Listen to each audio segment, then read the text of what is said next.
Hey guys, tonight we find ourselves standing at the edge of a narrow medieval street. The kind that seems too tight for more than a pair of donkeys to squeeze through at once. The air is thick with the smoke of tallow candles and wood smoke, layered over the slightly sour tang of spilled ale that has seeped into the cobblestones for centuries. You're already regretting your choice of shoes, or let's be honest, the choice of not having modern sneakers in this particular century. Your feet drag a little, and each step crunches on grit, the sound echoing as though the street is aware of your arrival. And somewhere ahead, you see it, a faint, warm glow, red and flickering, inviting and maybe a little unnerving. That's your destination. Yes, you've wandered right up to the mouth of the alley that leads toward the medieval brothel district. You take a moment to let it sink in. The night here is never entirely dark. Torches spit and hiss on iron brackets. Windows leak soft light through slatted shutters, and just at the edge of the street, a lantern dangles above a doorway painted in faded pigments. The flicker catches the edges of the paint, making it look like the figure there, sometimes a flower, sometimes a crescent moon, shifts each time you glance back. It's not exactly neon signage, but in a time when most businesses advertise themselves with hanging symbols, this subtle suggestion is enough. You can feel the pull, the curiosity, the sort of giddy dread that makes your stomach flutter like you're standing in line for a questionable amusement park ride. And yes, you probably won't survive this place if you actually lived here. Not unless you're ready to endure lice, disease, questionable stew, and the suspicious glares of city guards. So before you get comfortable, take a moment to like the video and subscribe. But only if you genuinely enjoy what I do here. And if you're awake enough, drop a comment with your location and the local time right now. It's always fascinating to see who's listening from a quiet morning in Tokyo, a midnight shift in Toronto, or a rainy evening in Sao Paulo. Now dim the lights, maybe turn on a fan for that soft background hum, and let's ease into tonight's journey together. You step forward, and the sounds grow clearer. Laughter, high and sharp, cuts through the muffled hum of the street. A man's voice, slurred, confident in that way only too much wine can make, joins in with an off-key song. Somewhere, a lute twangs. But it's not music that dominates. It's the rhythm of feet clattering on wooden floors, the thud of a bench being tipped over, the muffled squeal of someone either enjoying themselves or being dragged into a game they didn't fully sign up for. You catch a whiff of roasting meat from a kitchen venting smoke into the night. And almost immediately after, the more human scent of bodies pressed too close, washed in lavender water if they're lucky, or simply perfumed with sweat and ale if they're not. It's a place of contradictions. By day, this alley is just another piece of the city's anatomy, filled with fishmongers' carts rolling past, children darting after dogs, maybe even a stray monk collecting alms. But by night, the brothel district awakens, and here you are, the outsider, the observer, edging closer to a world that the medieval authorities both condemned and protected. That's the first real twist. You'd think the church would have shut these places down entirely. But in many cities, Paris, London, Florence, Nuremberg, they were tolerated, even regulated, on the grounds that men needed an outlet.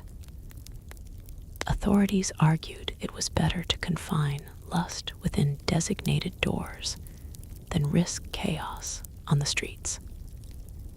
That's your historical fact for the evening. Legalized immorality, managed like a civic service. Of course, the system wasn't as smooth as the city officials liked to believe. You edge toward the doorway, and as you do, you can almost picture the scholars still arguing about this centuries later. Was this pragmatic tolerance actually meant to protect women, or merely the men who frequented them?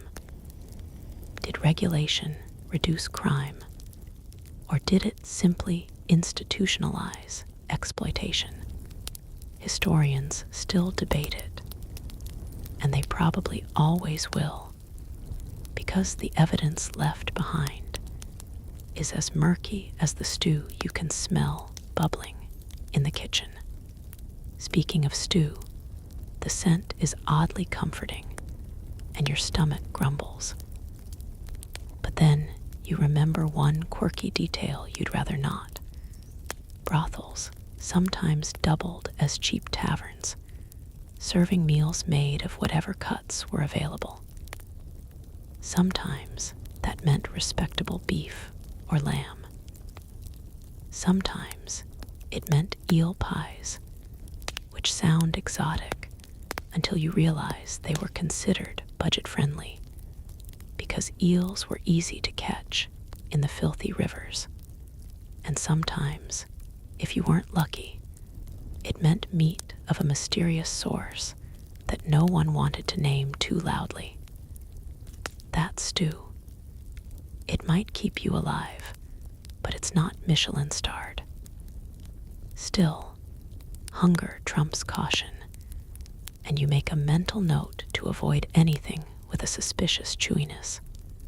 You pass the threshold, and the first thing you notice is the heat. The room is close, filled with too many bodies and too much candle smoke. The ceilings sag, heavy beams blackened with years of soot, and the walls lean as though trying to eavesdrop on every whispered transaction. Your eyes sweep across the scene. A long bench where men sit shoulder to shoulder, clay cups in hand, their elbows pressed so tightly together that every spill runs into someone else's lap. In one corner, a girl with a painted mouth plays a pipe, her eyes darting toward the door as though she's waiting for someone else to arrive. In another, a man has his head tipped back, laughing so hard that the vein in his temple looks like it might burst. And weaving between them all are women, some in dresses dyed in faded reds or yellows, some with ribbons tied around their hair, a few barefoot. They glide through the chaos with practiced ease, trays balanced, hands brushing shoulders, voices pitched in that sing-song tone designed to cut through noise. You feel a tug at your sleeve. It's not a firm grip, just enough to catch your attention. A woman with a sharp chin and clever eyes looks at you with a smile that isn't exactly warm, but isn't unkind either. First time, she asks, though she doesn't wait for an answer. The question is half joke, half test. In truth, she probably knows within seconds whether you're new here, the hesitation, the way you gawk at the ceiling beams instead of meeting her eyes. You open your mouth, but she's already moved on, catching another patron's arm, steering him toward the benches where wine sloshes dangerously near the rim. Your left the faintest impression of her perfume, something like rosemary, maybe lavender, meant to mask rather than enhance. A chair scrapes nearby, and you turn to see a man dressed in a fur-lined cloak, clearly wealthier than most here. He slaps a coin on the table with the kind of confidence that says he doesn't need to count it. Immediately, the women gather closer, not in desperation, but in the same way flies gather around honey. Instinctive, drawn, practical. Wealth buys attention here just as surely as anywhere else, and you can almost see the invisible lines of hierarchy. The poorest men hover at the edges, sipping watered ale, perhaps buying a single token to earn them a few moments of conversation or laughter. The wealthier sink into the deeper shadows, where curtains hang and doors lead to rooms meant for more private arrangements. And somewhere in the middle, like you, people simply observe, caught in the swirl of noise, heat, and movement. You take a step further inside, trying not to bump anyone, though your elbow brushes a jug, and you get a splash of sour wine on your sleeve. The man it belongs to glares at you for a moment, then hiccups, then laughs, as though the universe is too absurd for anger tonight. You smile awkwardly and move on. It's strange. There's a rhythm to the room, like it breathes. The laughter spikes, then fades. The music swells, then stops abruptly when the lute player drops a string. A door slams somewhere in the back, muffled shouting rises, and just as quickly, the sound is swallowed by the rest of the noise. You're part of it now, even if only as a shadow moving among the others. And as you watch, you realize the lantern outside wasn't lying. This place is its own small universe, held together by flickering light, smoke, and the strange contract between desire and survival. A man stumbles past, muttering to himself, and you catch a few words about losing a bet. Apparently, one of the common diversions here is gambling, dice tossed across the very same tables where drinks are spilled. It's a reminder that these brothels weren't always single-purpose. They were social hubs, places where men could eat, drink, laugh, sometimes fight, and occasionally forget. Forget their debts, their families, their fears of plague or famine. Forget that tomorrow they'll be back hauling stone or arguing with guild masters. For tonight, at least, this narrow room is their escape. And for you, this is just the beginning. You shift your weight against the rough wall, trying not to inhale too deeply as the warmth of the brothel presses closer around you. The air is alive with smells that keep tripping over one another, sweet notes of rosewater and crushed herbs wafting from the hair of one woman, the sour tang of old beer clinging to the breath of a man who stumbles by, and underneath it all the sharp, ever-present reek of wood smoke and sweat. You might call it perfume if you're feeling charitable. But honestly, your modern nose is already reconsidering whether the fan back in your bedroom is strong enough to filter this scene through imagination alone.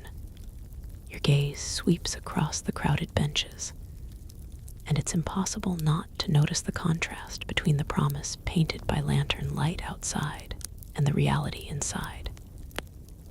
In your head, you probably imagine something vaguely glamorous, maybe silken drapes, and the faint clink of goblets. What you find instead is closer to a crowded pub after a sports match, sticky tables, half-spilled drinks, loud men, and women trying valiantly to smile through it all. And yet, there's a certain magic in it, not because it's beautiful, but because it's raw, unpolished, unfiltered. This is what life really smelled like in the Middle Ages, though you have to keep reminding yourself not to breathe too deeply when the wind shifts. Perfume here is both strategy and survival.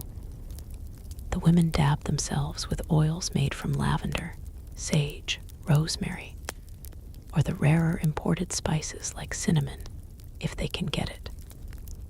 It isn't about seduction so much as camouflage. Imagine you've gone 3 days without a bath, slept on straw, eaten onions and salted fish, and you still have to look someone in the eye and smile like you're the sweetest thing on earth. That's when a sprig of mint tucked behind your ear feels like divine intervention. Of course, the churchmen who railed against such perfumes claimed they were the devil's trick, disguising sin with sweetness. But for the women working here, it was the difference between making a living and watching a man recoil before the first coin changed hands. At the far end of the room, a group of men are noisily working their way through a jug of ale, and you can see how the drink changes them in stages. First comes the laughter, the jokes sharper and bolder. Then comes the slouching, the arms around each other's shoulders, the affectionate slaps that verge on shoves. By the time the jug is half empty, they're loud enough to drown out the musicians, and one of the women glides over with a knowing look. She doesn't scold them, doesn't shush them. She simply leans in, whispers something, and one of the men bursts out laughing so hard he nearly tips over the bench. Alcohol isn't just a drink here, it's the oil that keeps the gears of the night turning. Without it, the customers might be too shy, too nervous, or too ashamed. With it, they become looser, easier to steer, easier to please. And yet, medieval ale is not the crisp, chilled pint you might be imagining. It's lukewarm, slightly thick, sometimes sweet, sometimes sour, and often cloudy with sediment. You take a sip from a cup someone shoves into your hand, and you can't help but grimace at the yeasty tang. It's not terrible, after all. Everyone drank it, even children. But you can't shake the thought that the brewer probably washed the barrels in the same water the butcher rinsed his knives. Wine, when available, is an upgrade, though unless you're wealthy, it's likely been watered down so much it tastes more like faintly grape-flavored liquid hope. Still, the point isn't flavor.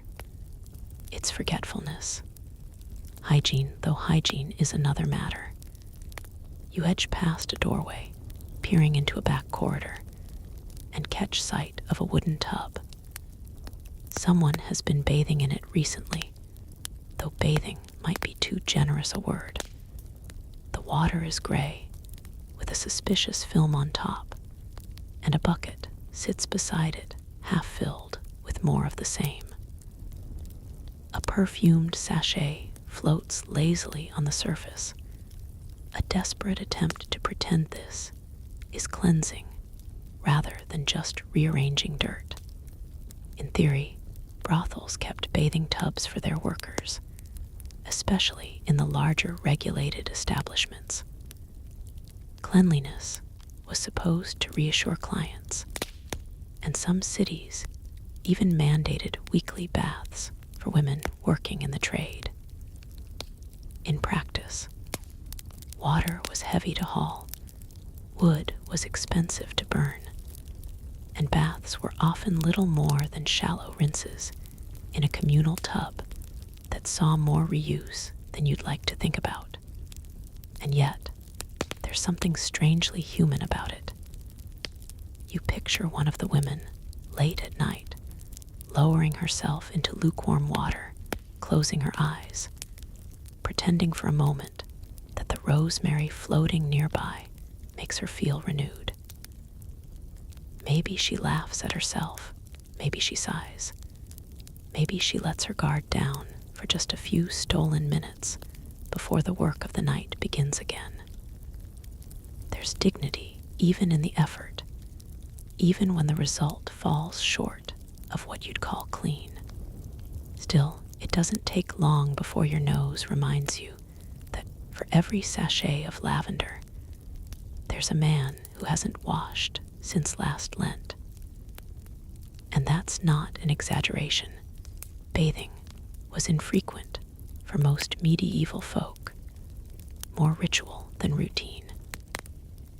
People worried water opened the pores and let in illness, so they preferred to scrub themselves with cloths or change linen shirts more often instead. That meant the scent inside this room is not something you could bottle and sell, unless, perhaps, you labeled it authenticity and marketed it to historians. Historians, by the way, still argue over just how offensive medieval hygiene really was. Some insist that people bathed more often than stereotypes suggest, pointing to bathhouses and records of soap-making guilds. Others argue that even with bathhouses, daily washing like we know, it simply didn't happen. The truth probably lies somewhere in the middle. People cared about cleanliness, but their definition of clean was not exactly the one you've grown up with. After all, in a world without toothpaste, rinsing your mouth with wine counted as dental hygiene. You're tempted to joke about Listerine, but honestly, wine probably worked about as well. Your eyes catch a flicker of movement near the hearth. A boy, maybe 12, is darting between benches with a tray of steaming bowls. He plunks them down with practiced speed, careful to avoid spilling as men snatch at the food. You lean closer, curious, and peer into one of the bowls. Stew again. Always stew. The medieval brothel menu is simple, thick chunks of bread, cheese, maybe dried fish, and stew that's more broth than meat. Sometimes there's a luxury like roasted chicken, though the portion sizes suggest the chicken had a very short and skinny life. Still, the food isn't meant to impress. It's meant to line the stomach and keep customers from collapsing before they've had time to spend their coins. One man, halfway through his bowl, pauses to pull something stringy from his teeth. He holds it up, squints, and then shrugs before tossing it back in. You look away quickly, suppressing a laugh. Quirky detail. Medieval cooks weren't always careful about removing all the animal parts you might prefer not to find floating in your dinner. Hooves, beaks, or even a stray feather could appear without anyone blinking. After all, waste not, want not. And here in this brothel, no one's here for the cuisine anyway. The pipe music picks up again, and a woman near you hums along, her voice soft, almost hypnotic against the din. You notice her hands are carefully clean, nails trimmed, the faintest shimmer of oil catching in the candlelight.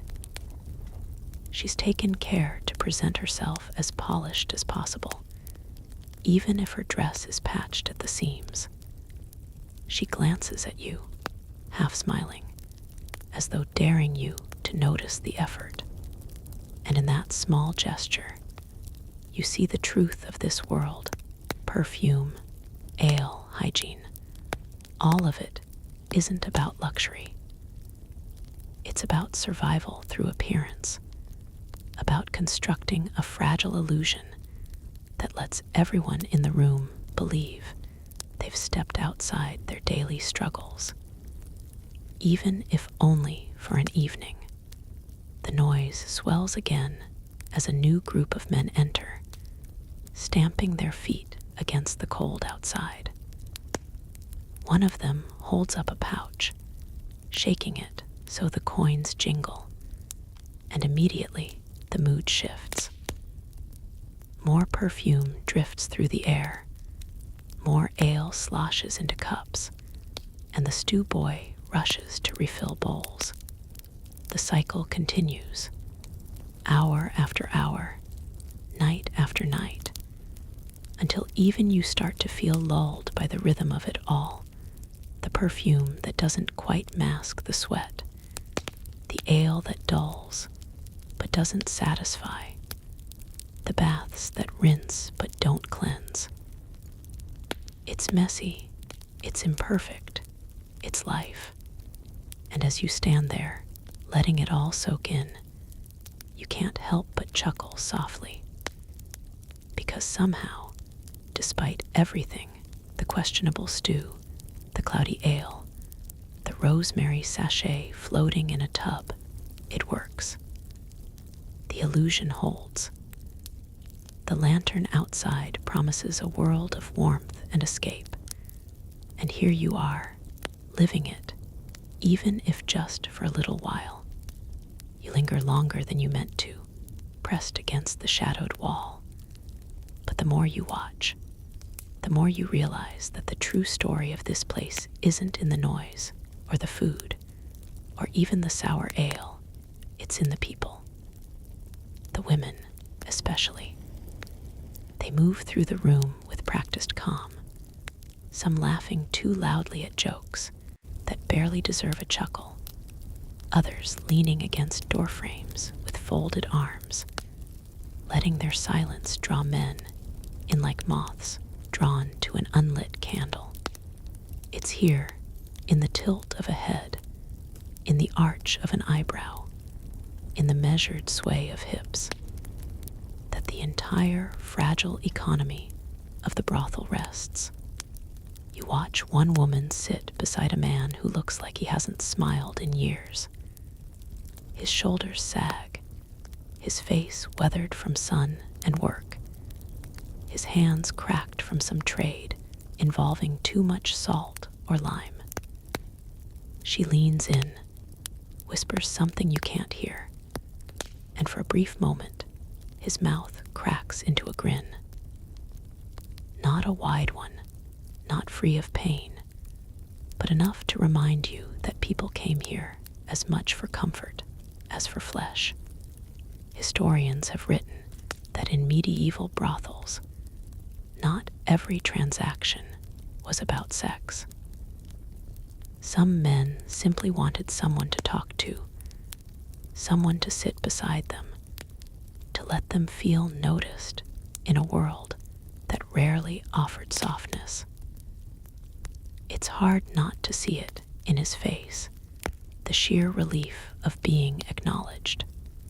Of course, the women here are more than just background figures. You start to sense the layers in their lives, the variety of stories that might have brought them to this place.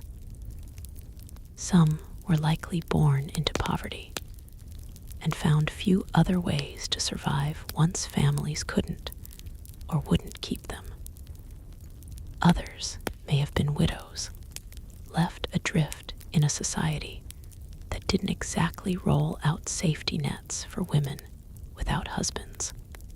A few, surprisingly, might even be here by choice, seeing it as a way to carve out a sort of independence independence, at least compared to scrubbing floors for a merchant or toiling in someone else's kitchen. There are records from certain cities of women who actually petitioned to work in brothels, preferring the income and, strangely enough, the relative protection of an official house over the dangers of being on the street alone. Still, you know the darker side of the story is real too. Not everyone chose this life. Some were pushed into it by parents who couldn't feed another mouth. Others tricked or even trafficked from nearby villages. That tension hovers in the air, freedom and captivity existing side by side in every painted smile and every playful laugh. And it leaves you wondering which women here are acting and which are simply surviving. A woman near the hearth catches your attention. She's older than many of the others, her hair streaked with gray, her face sharper, more angular, lined with years of hard living. But when she laughs, it's genuine, full-bodied, shaking the rafters more than the younger ones' practiced giggles ever could. The men near her cling to every sound, as though she's carrying them along with her. You realize quickly she's not just another worker. She's probably been here long enough to know every trick in the book, every song sung off-key, every coin tossed with bravado. In a way, she's become something like a den mother. Younger women glance her way, following her cues. If she moves toward a wealthy-looking client, they know to circle nearby. If she scowls at someone, they know to keep their distance. Her presence reminds you that this is a hierarchy, not just among men, but among the women too. There's another woman, standing by the door with her arms crossed. She's quiet, almost watchful, and you notice she doesn't circulate like the others. When a drunken man stumbles too close, she fixes him with such a sharp glare that he actually backs up, muttering under his breath.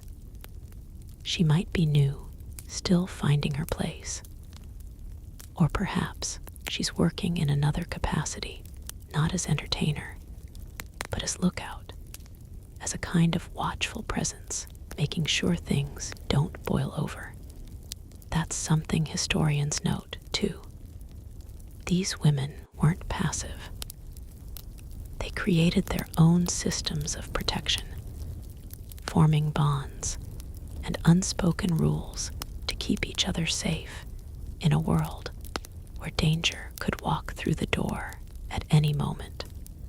And then there are the small, human quirks that remind you this is not just a stage, but a lived reality. A girl with a freckled face keeps adjusting the strap of her dress because the stitching looks like it's about to unravel.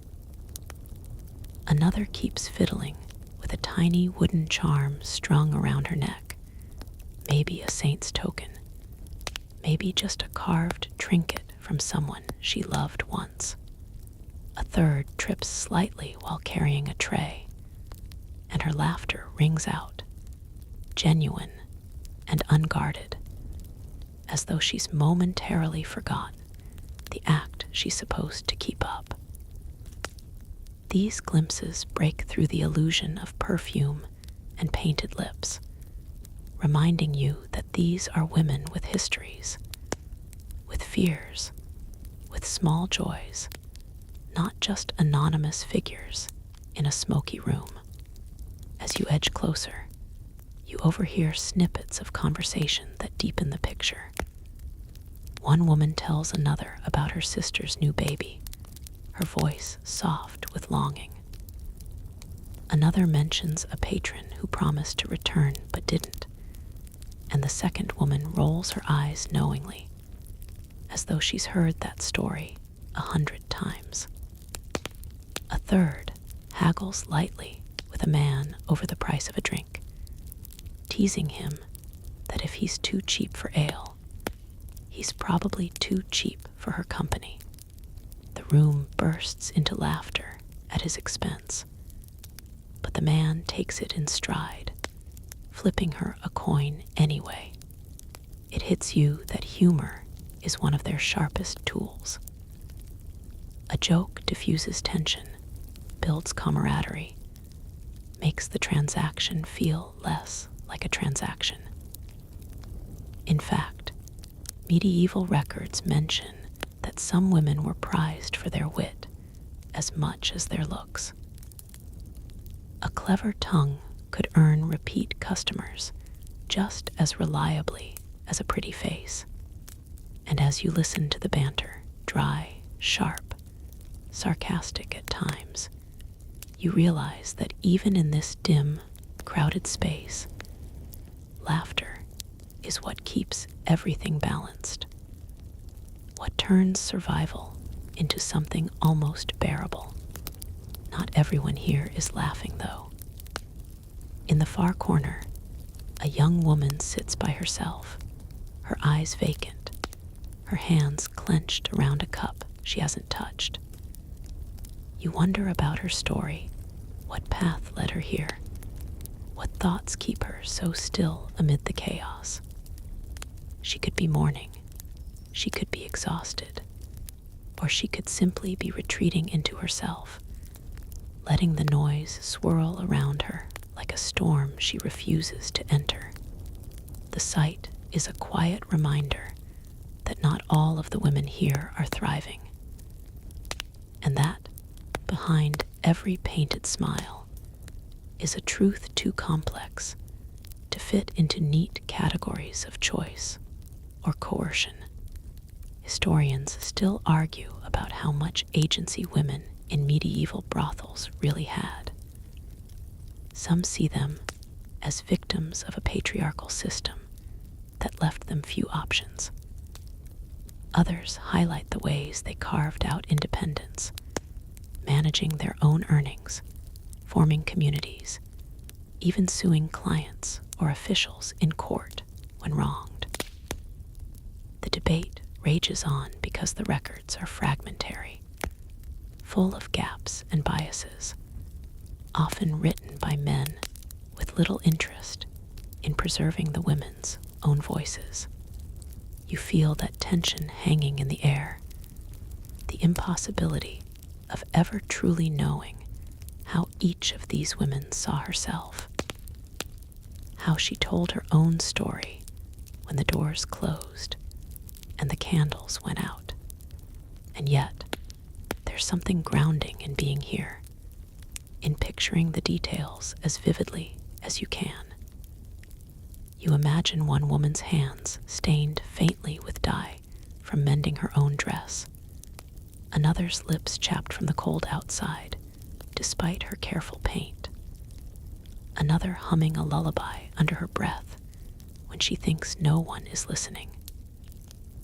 These fragments, however imagined, make the women real, not just footnotes in moral debates or anonymous figures in a ledger of fines and taxes. A man across the room calls out for music, tossing a coin toward the musician, and the tune shifts to something brighter. A few women join in with clapping. One even twirls briefly, her skirt fanning out before she collapses into laughter. You smile despite yourself, because even in this place, even in this work, moments of playfulness still break through. And maybe that's what keeps you rooted here longer than you planned, not the perfume or the ale, but the glimpses of life, the stubborn sparks of humanity shining through the smoke. You've gotten used to the hum of voices now, like a tide that rises and falls, sometimes threatening to drown you, and sometimes retreating into the background. Your eyes wander past the smoky rafters, The candle drips hardening on tables. The weary slump of men who have been here longer than their coins can really afford. But what pulls you in this time isn't the perfume or the stew, not even the laughter. It's the quiet, coded dance of signals that keeps this entire house running.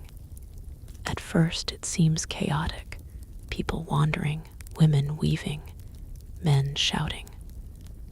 But after a while, you notice the patterns.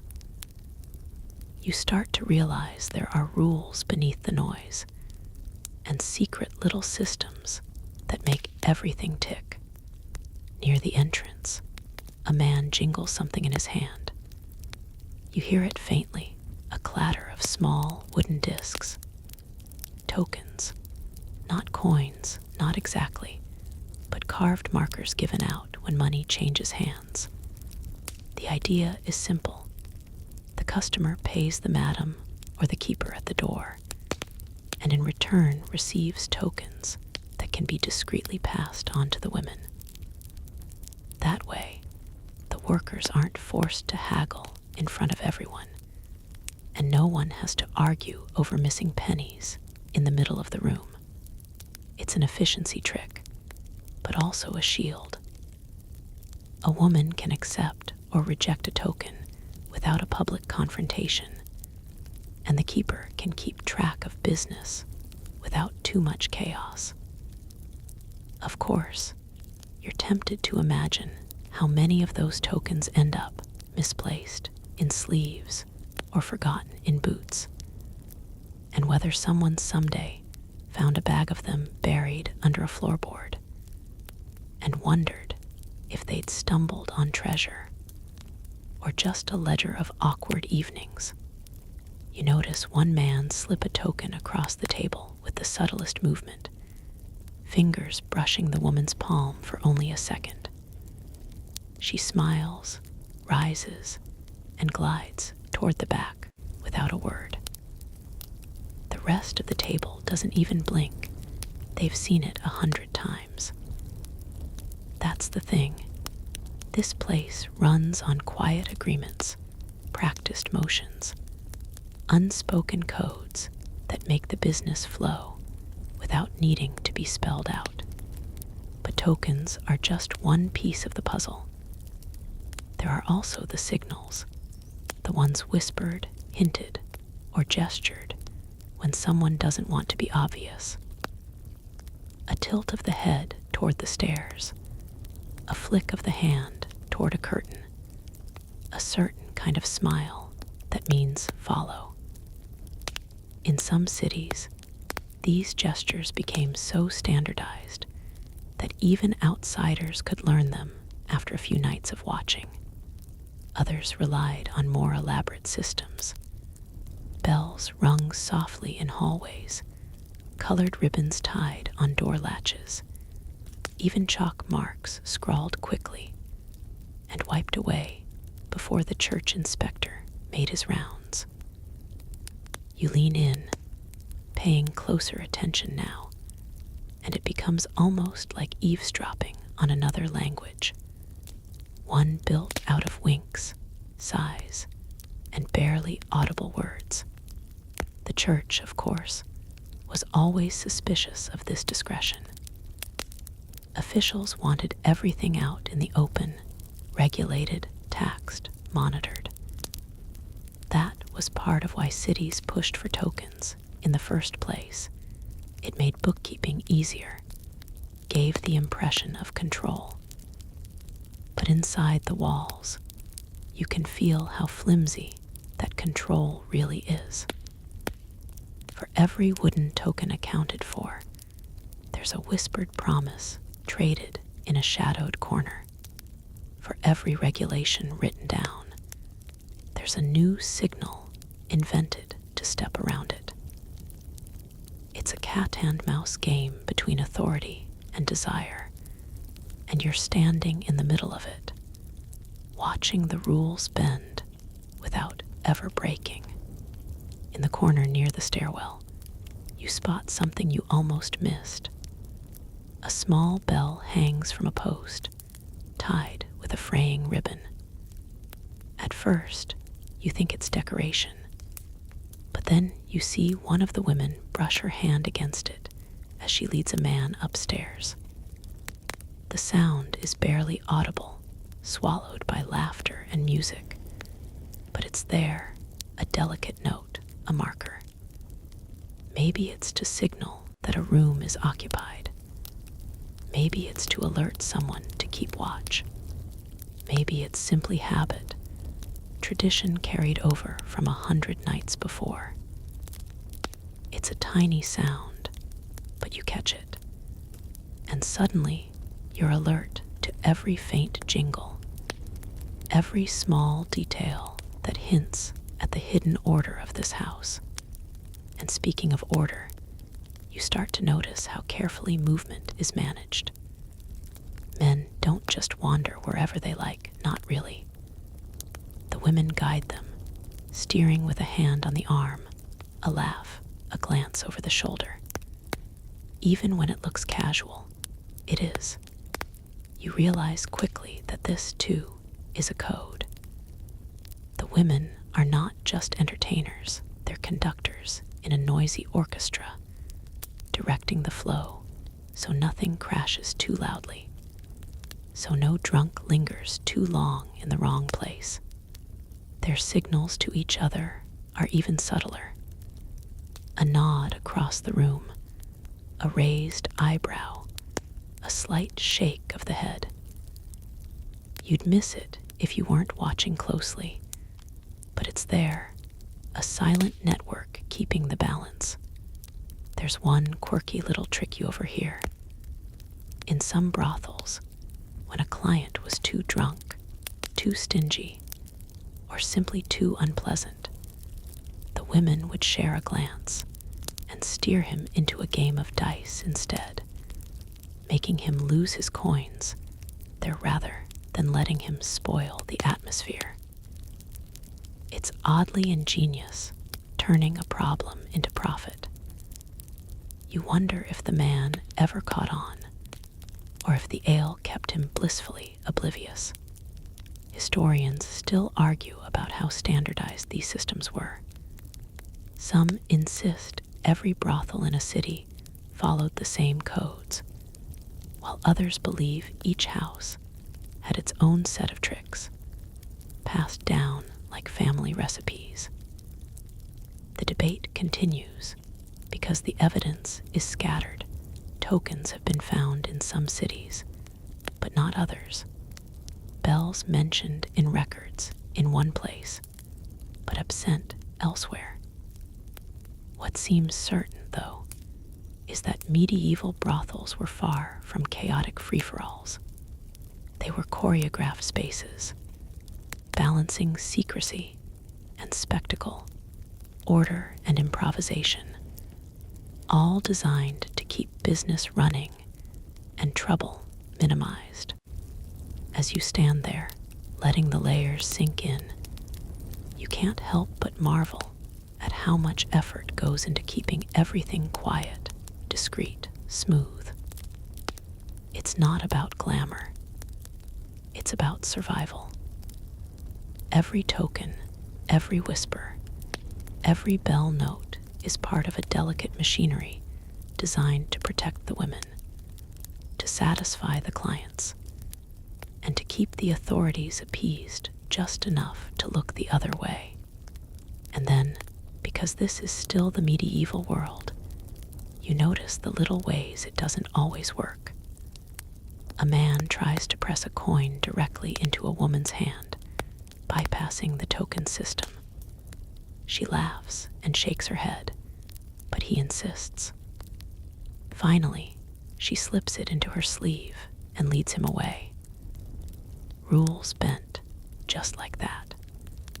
Across the room, two women argue softly, one claiming the other stole her client by signaling too early. Their words are low, but the heat in their eyes is sharp, reminding you that codes are only useful when everyone agrees to honor them.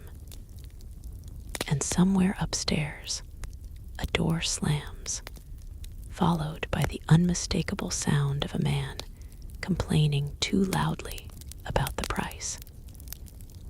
The bell jingles nervously afterward, like an anxious heartbeat, yet the rhythm resumes, almost instantly. The music picks up again. Another jug of ale makes its rounds. Another handful of tokens change hands. The system might wobble, but it holds. And you realize that in this place, in this century, order doesn't mean perfection. It means flexibility. It means knowing how to bend without breaking. You lean back, taking it all in, and suddenly the room feels less like chaos and more like a carefully tuned stage play. Everyone has their part, the madam keeping an eye on the door, the women signaling with glances and laughter, the men pretending not to notice while they slip tokens across the table.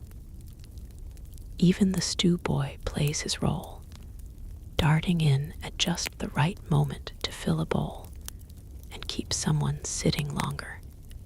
It's a performance, repeated night after night, with scripts written not in ink, but in gestures, bells, and wooden discs.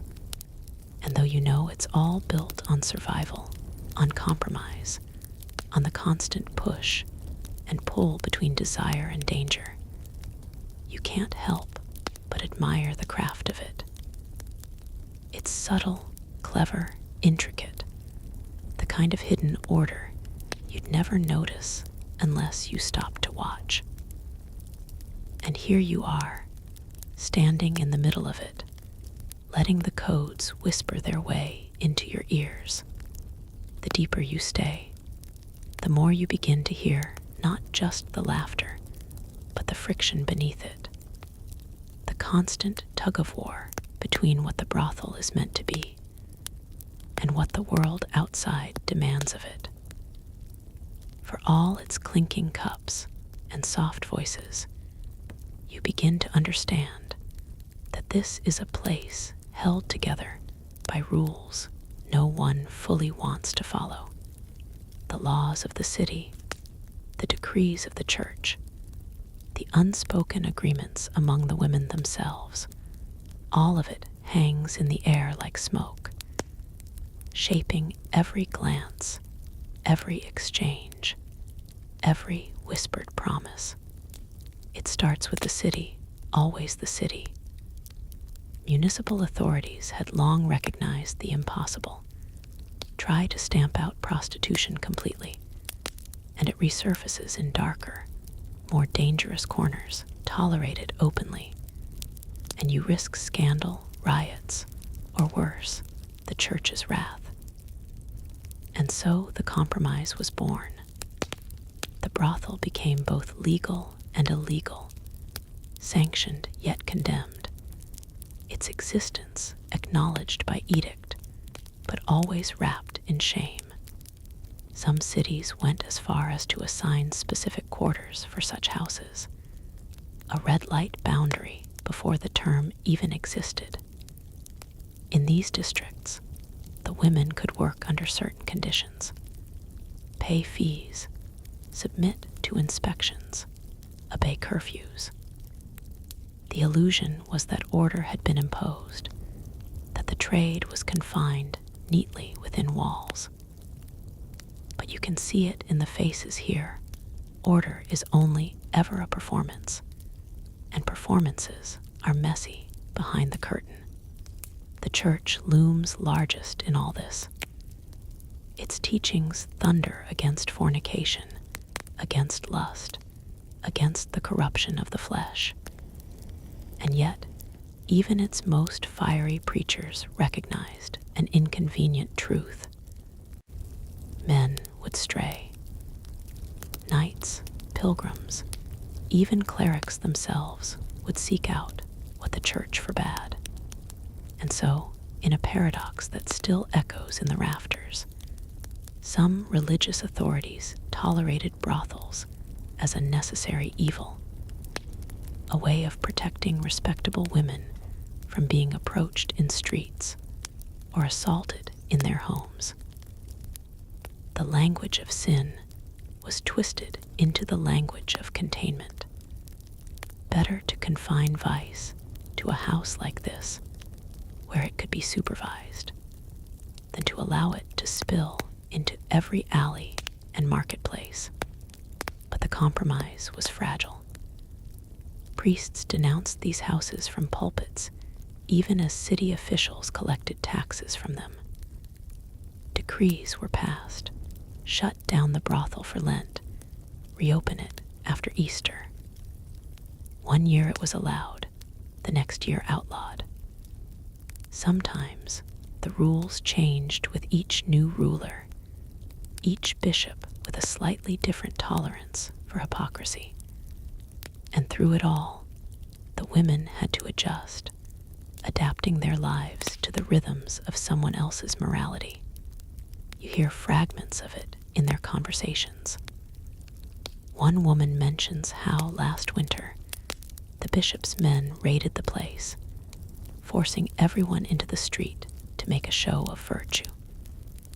They had to stand in the cold while guards marched through, seizing ledgers, breaking bottles, scattering tokens. But a month later, the house reopened, this time under new conditions: fewer hours, stricter curfews, higher fees for the keeper. Another woman laughs bitterly and says the fees always rise, never fall, no matter which official comes knocking. They all take their share, whether it's called a tax, a fine, or a tithe. And then there are the rules written not in law, but in reputation. Some cities demanded that prostitutes wear distinctive clothing, a badge of shame stitched onto sleeves, or a striped hood that marked them in the street. It was supposed to separate them from honest women, to warn men of their status. Yet here inside, in the warm light and smoke, those rules blur. No one wears the hood now. No one enforces the stitches.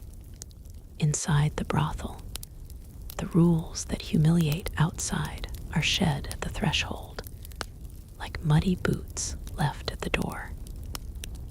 Still, you sense the weight of it on their shoulders, the way some of the women glance toward the entrance, as if expecting to be dragged back out, forced to display their shame in the daylight again. But the most rigid rules are sometimes the most ignored. Abstinence during holy days. You hear laughter at the very mention of it. Bans against certain customers. Money has a way of smoothing over restrictions. The laws say one thing, the reality another. That's the rhythm of this place. Bend, twist, endure. You notice how the keeper, the woman who runs the house, manages this balancing act with the skill of a juggler. One moment, she's welcoming a city guard, making sure his drink is full, ensuring his loyalty. The next, she's whispering with one of the workers about avoiding the eyes of a visiting priest who slipped in quietly, hoping not to be seen. She knows the rules better than anyone, but she also knows which ones matter and which can be bent without breaking. Her power doesn't come from obeying laws. It comes from knowing exactly how to sidestep them. And yet, for all her control, even she is bound. You overhear her grumble about the council's new decree. Every brothel must now close its doors at sunset on Sundays. She shakes her head, muttering about lost profit, about the absurdity of thinking men's desires vanish simply because bells ring for vespers. but she'll comply, at least publicly. In truth, you imagine the back doors will stay open, the candles burning low behind shuttered windows.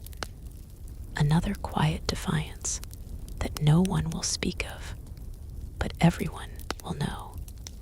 The women's own rules weave in as well, quieter, less visible, but no less binding. Don't undercut another's price. Don't lure a man already claimed unless he insists. Don't let a drunk slip upstairs without someone knowing. Too many stories of violence, of coins stolen, or worse. They whisper these rules to each other, pass them down like survival secrets.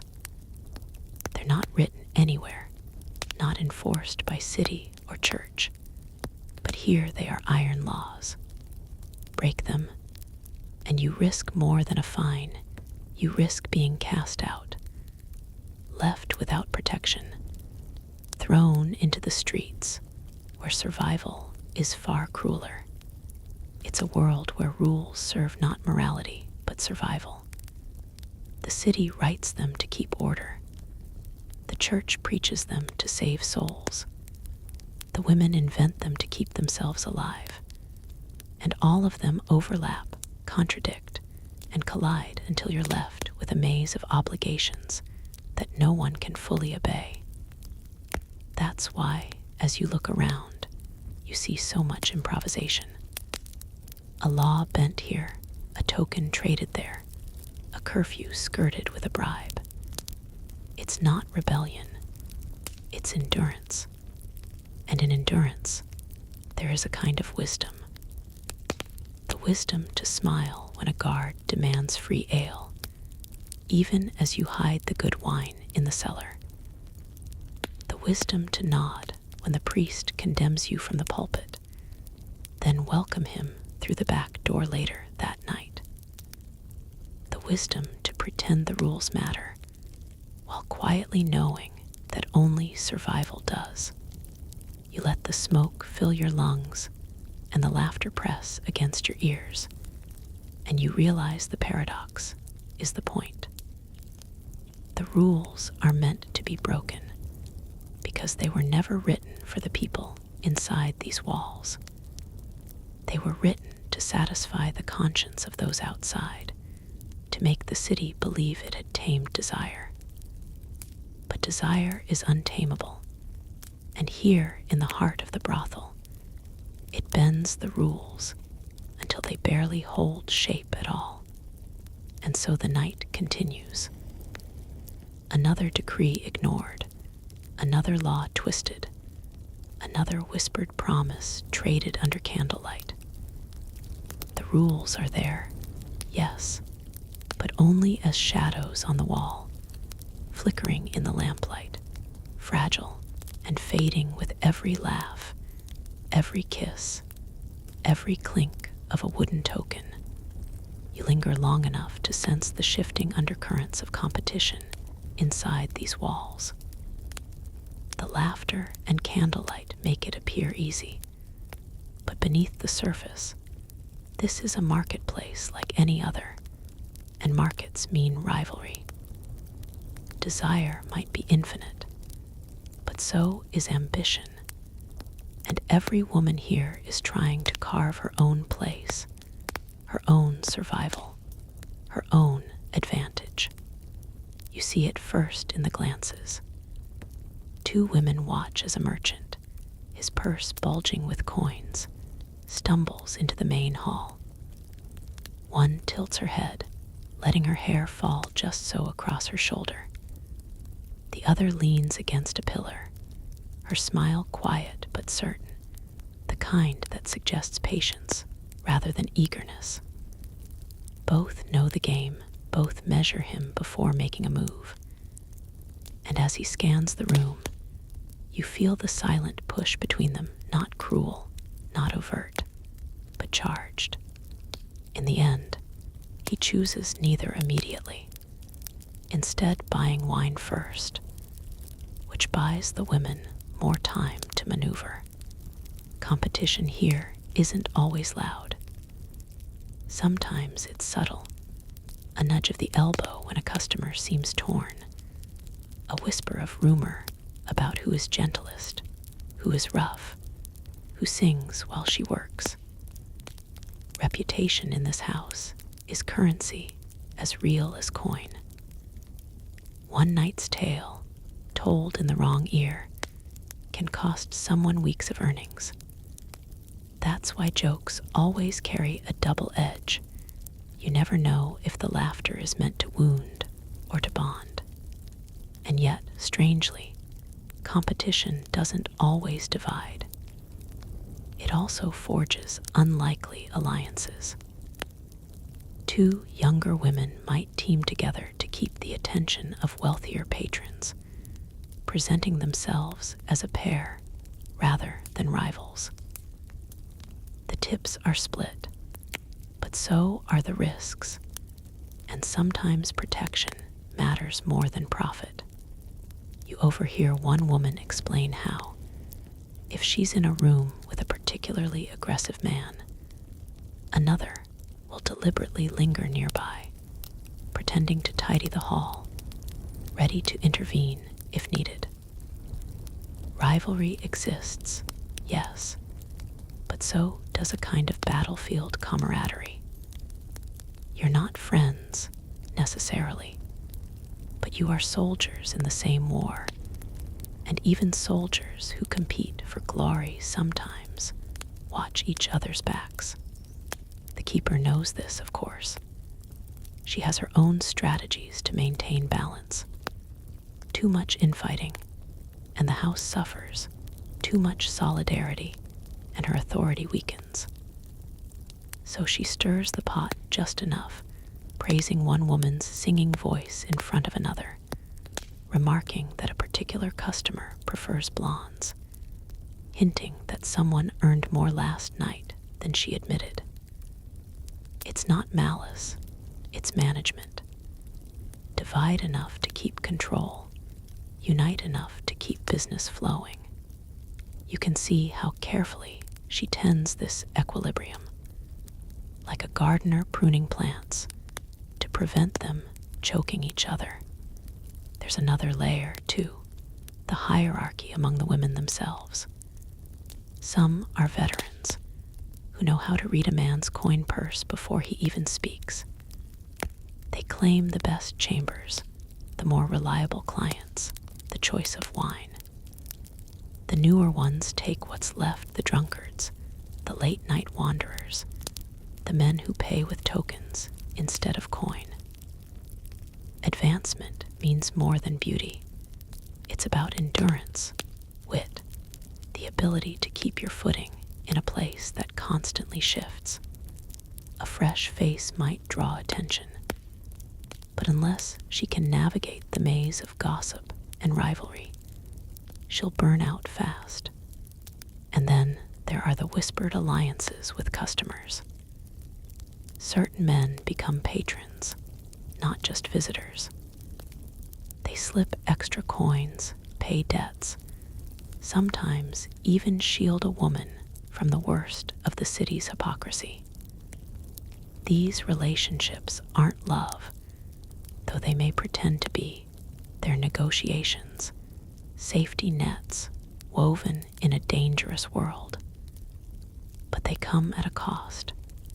Rivalries sharpen when one woman secures a wealthy patron, because patronage can mean protection from the keeper's fines, or freedom to break the rules that others must follow. You notice how other eyes narrow when one woman leaves the hall on the arm of a guildmaster or a knight, her head held high as though stepping into a different rank. Historians still argue whether these rivalries tore houses apart or kept them strong. Some records suggest brothels collapsed under the weight of jealousy, violence erupting between women who fought over customers. Others suggest the opposite, that rivalry pushed everyone to adapt, to hone their charm, their wit, their survival strategies, creating houses that thrived despite the chaos. The truth, like most things here, is probably both. Some nights end in laughter, others in bruises, and the balance between the two could shift with a single look. One quirky detail: in certain cities, brothels were required to post their prices openly, like taverns. Imagine the awkwardness: a wooden board nailed to the wall, listing services as though you were ordering bread or ale. The idea was to prevent disputes, to standardize the market. But of course, prices only tell part of the story. One woman might charge less, but weave a song into the night. Another might cost more, but offer conversation as fine as the wine. The board provided order for officials, but inside, reputation and rivalry meant far more than what any sign claimed. You think about how modern workplaces have office politics, squabbles over promotions, whispered gossip in hallways, alliances at lunch tables. This, you realize, isn't so different. Only here, the stakes are higher, the consequences sharper. A rumor in an office might cost you pride. A rumor here could cost you survival. The irony isn't lost on you. The brothel is supposed to be a place where rules are bent, yet within it, social rules tighten like knots. As the night stretches on, you catch fragments of rivalry that feel almost playful. Two women bicker softly over who poured the best wine, their words sharp, but their laughter real. Another boasts that she earned a poet's praise, only for her friend to counter that poets give praise as freely as pigeons give droppings. The others laugh, and for a moment the rivalry feels harmless, a game rather than a war. But beneath it, the truth remains. Every woman here knows her place can be taken, her role replaced, her advantage lost. Competition is survival, but survival is never comfortable. And so you sit, sipping your imaginary cup, watching the balance sway. Some nights the rivalries flare like sparks, threatening to catch the curtains. Other nights they glow gently, providing just enough heat to keep the house alive. The keeper knows it, the women know it, even the customers sense it. Rivalry is the heartbeat of this place, messy, uneven, but steady enough to keep the brothel breathing. The candles burn lower, shadows stretch across the room, and the laughter softens into murmurs. You realize that the competition hasn't ended. It only rests until tomorrow. When the doors open again, the game will resume, glances traded like weapons, smiles offered like shields, alliances formed and broken in the span of a single night. And through it all, survival will cling to every rivalry, binding it not with love or hatred, but with necessity.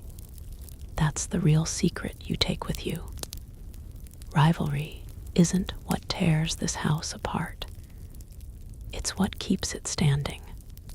The house grows quieter after the sparks of rivalry have dimmed, but your senses keep searching for what lies beneath the surface.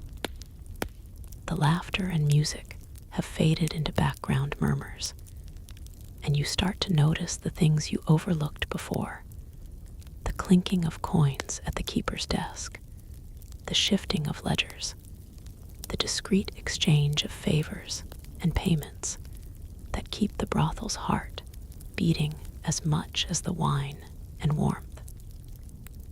If you thought this place ran only on desire, you'd be mistaken. It runs on money. And money has its own rituals, its own shadows, its own sacred rules. You spot the keeper sitting at her heavy wooden table in the corner.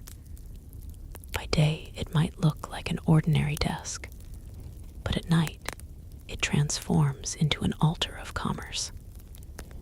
Small oil lamps cast her in half-light, and around her, you see tokens, coins, and slips of parchment. Each woman who finishes her work for the evening passes by that desk, not just to rest, but to surrender her cut. The system varies from city to city. Sometimes the keeper takes half, sometimes 2/3, sometimes a flat fee regardless of earnings. No one seems pleased by it, yet no one dares skip it, because the house is both sanctuary and trap. You eat because of it. You sleep beneath its roof. You gain protection from the watchman because of the taxes it pays. Without the house, you're nothing more than another body on the street.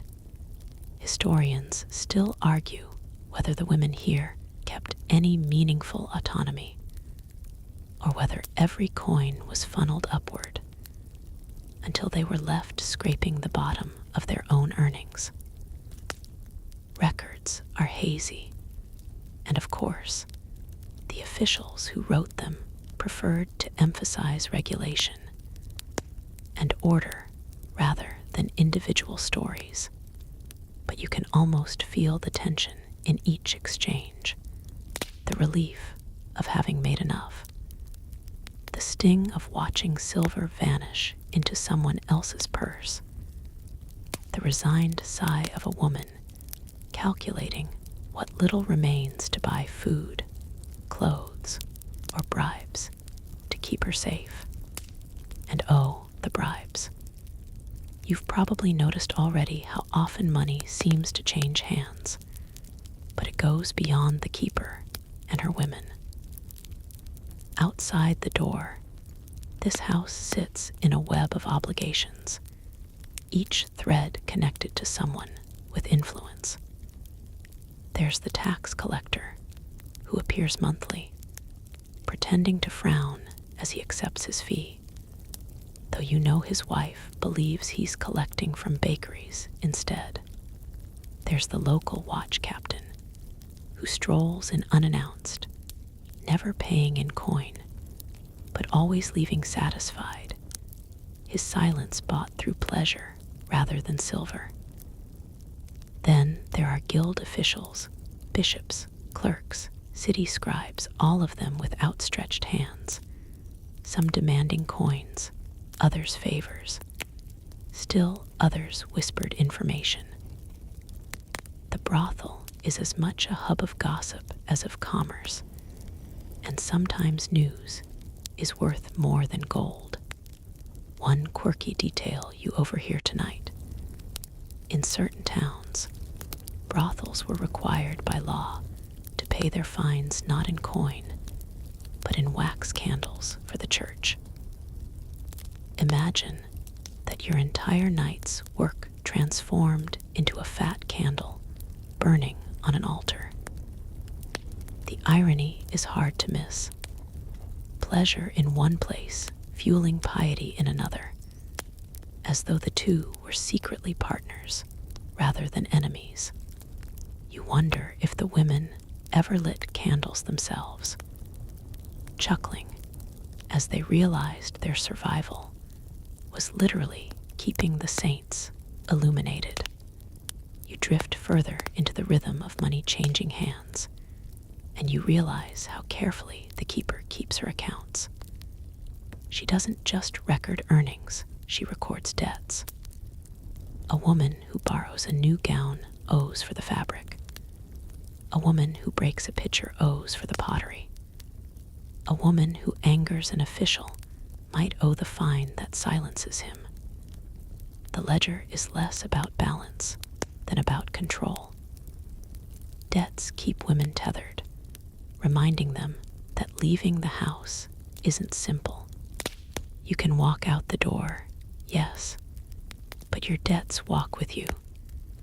And sometimes those debts are bought and sold like merchandise themselves. It feels grim, but strangely familiar. If you've ever had a credit card, or a student loan, or a rent agreement you couldn't quite escape, you understand. It's the same system in another costume. That's part of the gentle humor in realizing that medieval finance wasn't so different from the modern variety. You owe, you pay, you struggle, you repeat.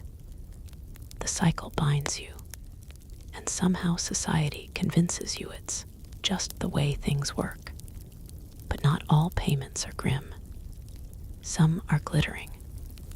When a wealthy patron arrives, a lord, a merchant, a captain flush with spoils, he might pour gold across the table, more than the women expect in a month. Gifts, too, rings slipped onto fingers, silks folded into hands, promises scribbled onto parchment. These gifts can change lives, though rarely in the ways imagined. A golden ring doesn't feed you if no one dares buy it from you. A promise to take you away someday usually melts by dawn.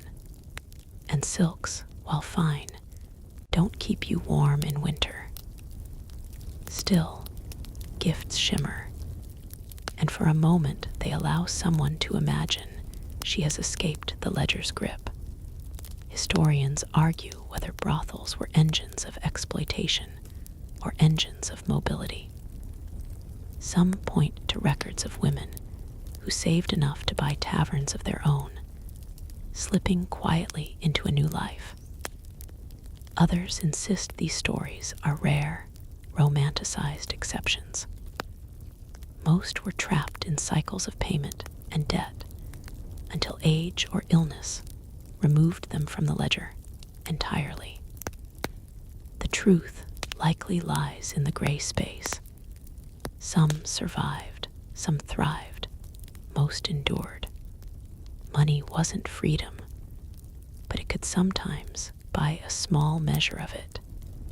And there's another strange kind of payment: ritualized fees imposed by the city itself. In certain towns, brothels were treated like civic institutions, their income predictable enough to be budgeted. Taxes from brothels built bridges, paved roads, even funded hospitals. You can imagine the irony. A pious official cutting the ribbon on a new chapel, while knowing full well the stones beneath it were bought with the coins of this house. People debated it, even then. Was the city condoning sin by profiting from it, or redeeming sin by transforming it into public good? Historians still argue whether medieval people truly saw it as hypocrisy or simply as practicality. One of the lighter details you notice tonight is how some women tricked the system by creating tiny, informal savings groups. They would pool a small portion of their coins and entrust one woman to hide it away, sometimes buried under floorboards, sometimes sewn into the lining of clothing. Every few weeks, the pool would be given to one woman in turn, allowing her to make a purchase too large to afford alone. A cloak, a better mattress, maybe even enough to pay down her debts in a lump sum. It was risky. Trust is never easy in a world of rivalry. But it shows that even in a place designed to drain their earnings, the women found ways to bend the rules toward survival. And while the house relies on coin, it also relies on credit, the whispered promise that a customer will pay next time, the IOUs scribbled onto scraps, the favors exchanged with nods rather than signatures. You hear one man promise to bring grain in payment instead of silver. Another swears he will deliver firewood. Sometimes these promises are honored. Sometimes they vanish into the night. The keeper, wise to centuries of empty words, usually adds the debt to the ledger, knowing that even broken promises keep men tethered to the house. One day, when the merchant has something to lose, she will collect. As the evening stretches, you realize the brothel is more than a den of pleasure. It is an economic engine, feeding not just itself, but the city around it. The baker sells more bread because these women eat. The brewer sells more ale because these men drink. The tailor sells more fabric because gowns wear thin. Even the undertaker profits eventually, though you try not to dwell on that detail too long.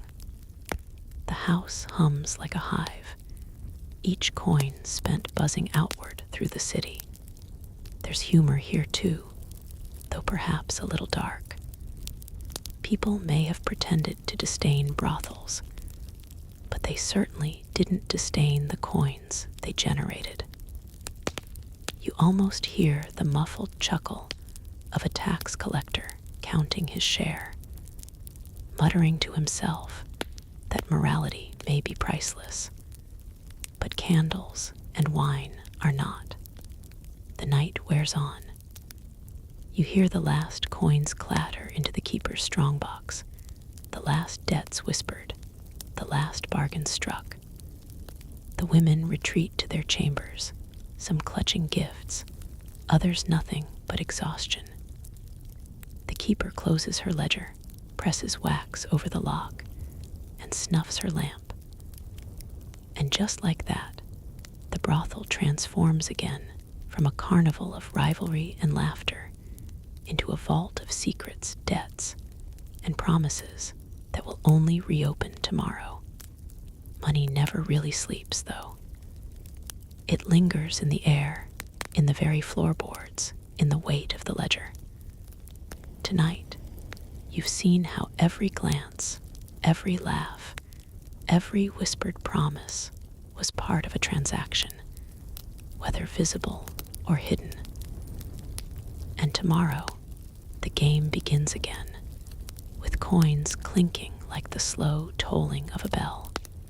The night air outside the brothel feels cooler when you finally step into it, as though the walls have been holding in more than just warmth and laughter. They've been holding in the weight of desire, rivalry, and coin. But step further down the narrow lane, and you realize something else. This house is not alone. Its glow may dominate the street, but beyond it lie other doors, other windows, with faint light spilling through shutters. The city is dotted with places like this, some licensed, some hidden, some whispered about only in corners of taverns. You pause to imagine the broader world that sustains and surrounds the brothel. There are guilds of craftsmen, clerics in their cloisters, fishmongers, and millers, and butchers. Yet each has a strange connection to the women of these houses, whether acknowledged or not.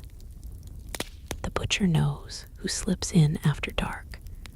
The miller hears confessions disguised as idle chatter.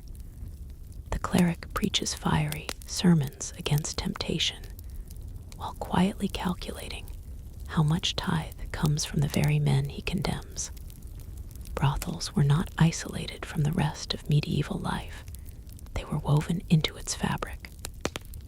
They existed not as rogue dens on the margins, but as regulated institutions, their presence tolerated, even encouraged, by civic leaders who knew that desire ignored is desire turned dangerous. Officials would rather see men visit the red lanterns, than prowl alleys or harass respectable wives and daughters. So the houses became safety valves, tolerated sins, a form of managed disorder. One remarkable paradox: in some cities, brothels were placed right near churches, not hidden away, not cloaked in shame, but in open proximity to the very places that condemned them. Why? Perhaps because cities were compact and space was scarce. Or perhaps because civic leaders wanted to keep an eye on both sanctity and sin at once. Imagine kneeling in prayer at the altar, knowing that outside the chapel doors, just across the square, a lantern glows red against the night. Imagine walking past a saint's statue while hearing faint laughter from an upper window nearby. The boundaries between sacred and profane blur until you wonder whether they were boundaries at all or simply two faces of the same coin. Historians love to debate whether medieval people lived in hypocrisy or in harmony with such contradictions. Did they feel shame passing by, or did they shrug and see it as natural, another part of the urban ecosystem? Surviving sermons certainly thunder against lust, but civic ordinances speak in the calm voice of accountants. Brothels must pay this much, light lanterns at this hour, keep women clothed in certain colors, close doors during holy festivals. That combination of fire and balance sheet feels oddly familiar, doesn't it? Morality for the pulpit, management for the council chamber. The women who lived within this system carried both burdens. They were vilified in sermons, and yet essential to the functioning of the city. Some records call them necessary evils, though the phrase feels more revealing of the speaker than the spoken about. The women themselves might not have called their lives either necessary or evil. Perhaps they called them tiring. Perhaps they called them survivable. Perhaps they called them an endless negotiation between what they owed and what they could keep. And here where the web widens further: family. Many assume these women were cut off from family ties, cast adrift. Sometimes that was true orphans, widows, abandoned wives with no safety net. But in other cases, family connections remained, however twisted. There are records of mothers and daughters working in the same house, of sisters entering together, of husbands who pushed their wives to earn coin this way. That fact jars modern sensibilities, but survival in a precarious world often demanded choices that feel unbearable when viewed from comfort. When a famine struck, when war emptied purses, when taxes rose, families sometimes treated the brothel as a grim form of employment.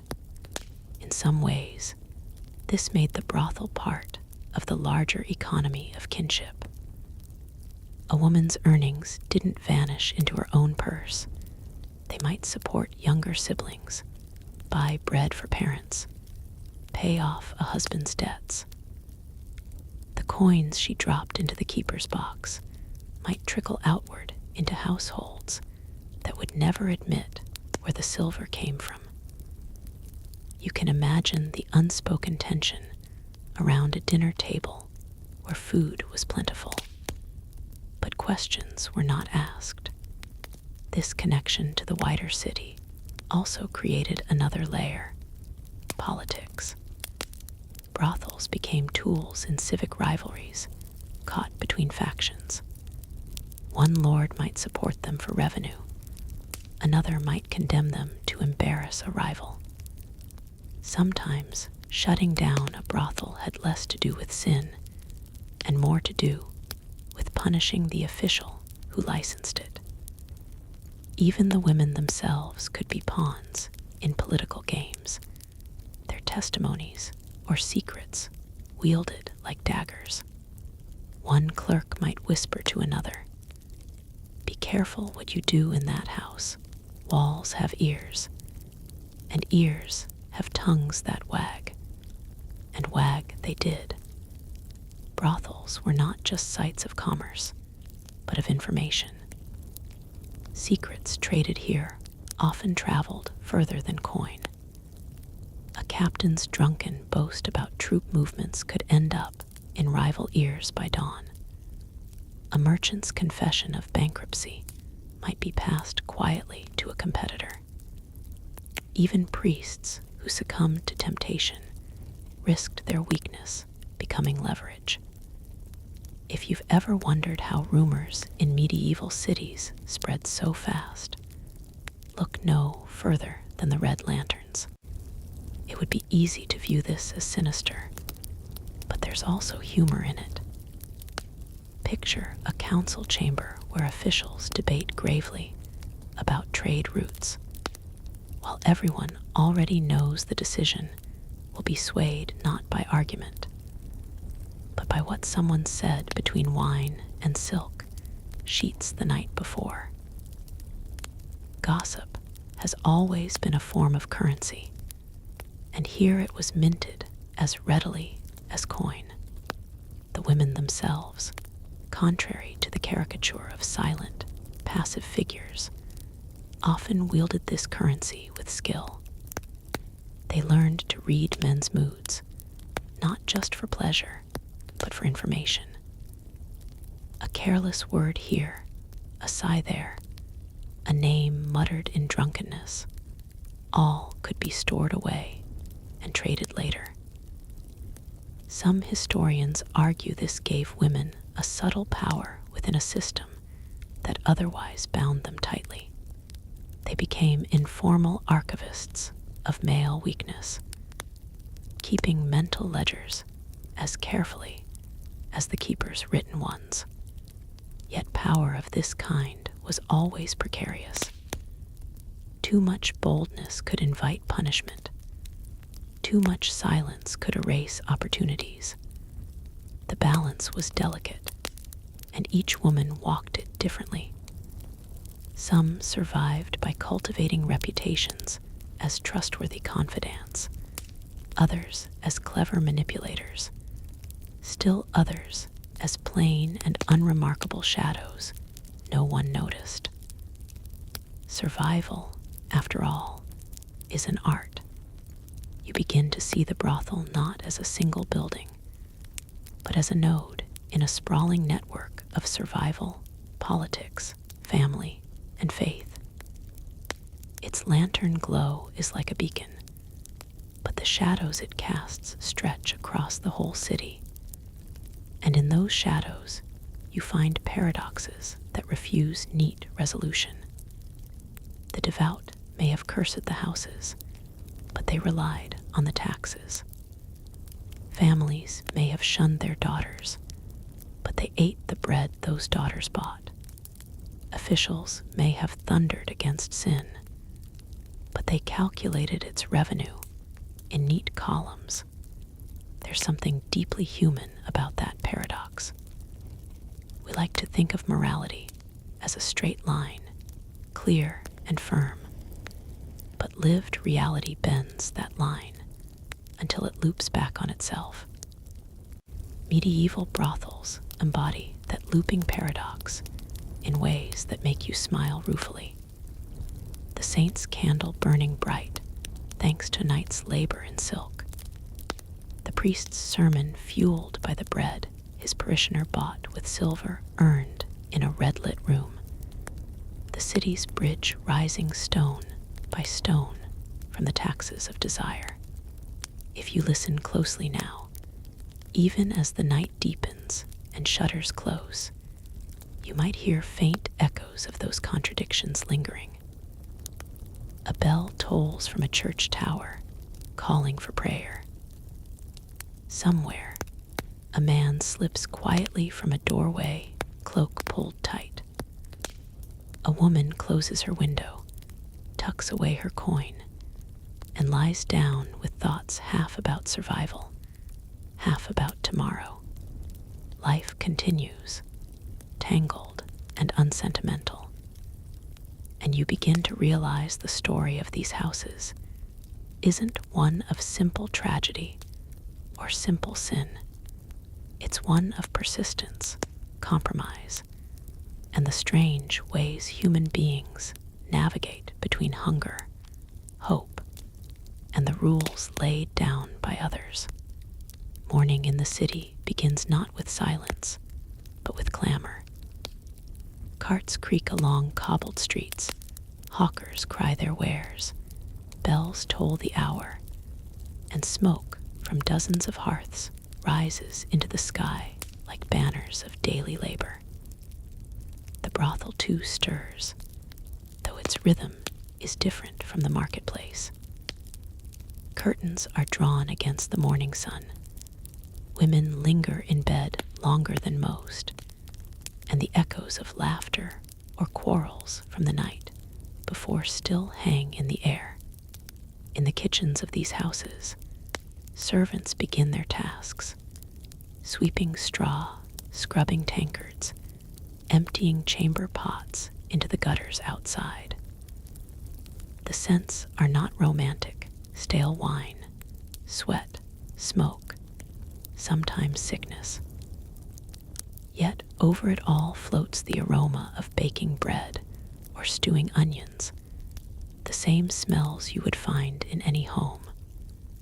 For that's what these houses were in their way, homes, though not of the kind most would claim openly. The women wake at different hours. Some slip quietly to wash their faces in basins of cold water, using scraps of linen to scrub away the powder and paint that masked them through the night. Others lie abed longer, reluctant to face another round of laughter and labor. Their hair is loose, their voices softer, their manner stripped of the practiced flirtation they wear like armor once the doors open. In these quieter moments, you see them most clearly as individuals tired, young, middle-aged, scarred, hopeful, resigned. Not all their time was spent with clients. Days stretched long, and in those hours between customers, the women lived lives with surprising ordinary detail. Some stitched clothing, either for themselves or for sale. Others played dice or cards, not unlike soldiers whiling away the hours. A few read or wrote if they had the rare skill, scratching words on wax tablets or parchment. There was laughter, teasing, quarrels, reconciliations. Human life, pressed into close quarters, always produces both friction and intimacy. Friendships blossomed in these houses, strange and fierce. To survive together, forged bonds stronger than blood. Women watched out for one another, warned each other of dangerous clients, shared ointments for bruises, combs for tangled hair, scraps of ribbon to brighten a bodice. Yet rivalry was never far away either. A prettier newcomer could sour an older worker's prospects. Rumors whispered about who earned most, who attracted the wealthiest patrons, who received secret favors from the keeper. Alliances shifted like sand, sometimes hardening into sisterhood, other times collapsing into bitter silence. And over all presided the keeper, usually a woman herself, sometimes once a worker, sometimes a widow who saw profit in management. She held the keys to the rooms, kept the accounts, dealt with officials, paid the guards at the door, and negotiated fines or bribes with city watchmen. Her role was both matron and merchant, protector and exploiter. Some keepers were harsh, extracting every coin and punishing defiance with cruelty. Others balanced profit with care, knowing that healthy, content women brought steadier revenue. Like any manager, their style colored the whole house. Clients by day were fewer, but not absent. Travelers passing through, merchants too impatient to wait for night, or men who wished secrecy in the less busy hours. They arrived cloaked and hooded, exchanged coin, and slipped away. For those who came often, relationships developed strange blends of business, companionship, and sometimes affection. A merchant might request the same woman each time, bringing her gifts of cloth or fruit. A soldier might leave a token behind before departing for campaign. A ribbon or trinket she might, or might not treasure. These bonds rarely escaped the limits of transaction, yet within those limits they could still feel real. Disease haunted the houses. Not only the infamous plagues of the wider world, but the intimate afflictions spread by close contact. Sores, fevers, rashes, each could ruin a woman's livelihood, even her life. Remedies abounded, from herbal salves to harsh mercury potions, but cures were uncertain. Midwives sometimes doubled as healers, offering both advice and dubious tonics. Women whispered remedies to each other, comparing what had worked or failed. In the absence of certainty, they clung to ritual, charms, prayers, amulets worn around the neck. Hope is its own medicine, though not always strong enough. Despite the dangers, there was pride too. Some women took satisfaction in their appearance, in the way men admired them, in the luxury of silk and jewelry, even if borrowed or temporary. They cultivated styles, painted lips and cheeks, scented their hair with oils. To adorn oneself was not only for clients, but for personal dignity, a way of claiming beauty in a life that often denied dignity. When they gathered together, they admired and teased one another, swapping ribbons, braiding hair, arguing about fashion. A fragile kind of glamour sparkled even amid hardship. Music filled the halls. Lutes, fiddles, drums, and pipes played by hired entertainers, or by the women themselves, if they had skill. Songs of love, of war, of bawdy humor echoed through the rooms. Singing was both lure and comfort. A melody drifting from an open window could draw men in, while at the same time lifting the spirits of those within. In a world where written records were rare, songs carried memory, history, even resistance. Some verses mocked hypocritical priests. Others praised heroic lovers. Still others laughed at the foolishness of men, undone by desire. Children, too, were part of this world, though their presence complicates our picture. Some women bore children from liaisons, raising them in or near the brothel. Others gave infants to foundling homes or wet nurses, unable to keep them. A child growing up among the women saw a life of contradictions, nurture and neglect, laughter and secrecy.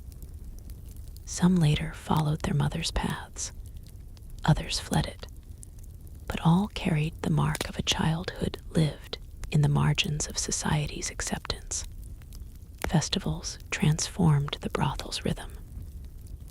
During carnivals, when the city itself donned masks and indulged in license, the houses overflowed with revelers.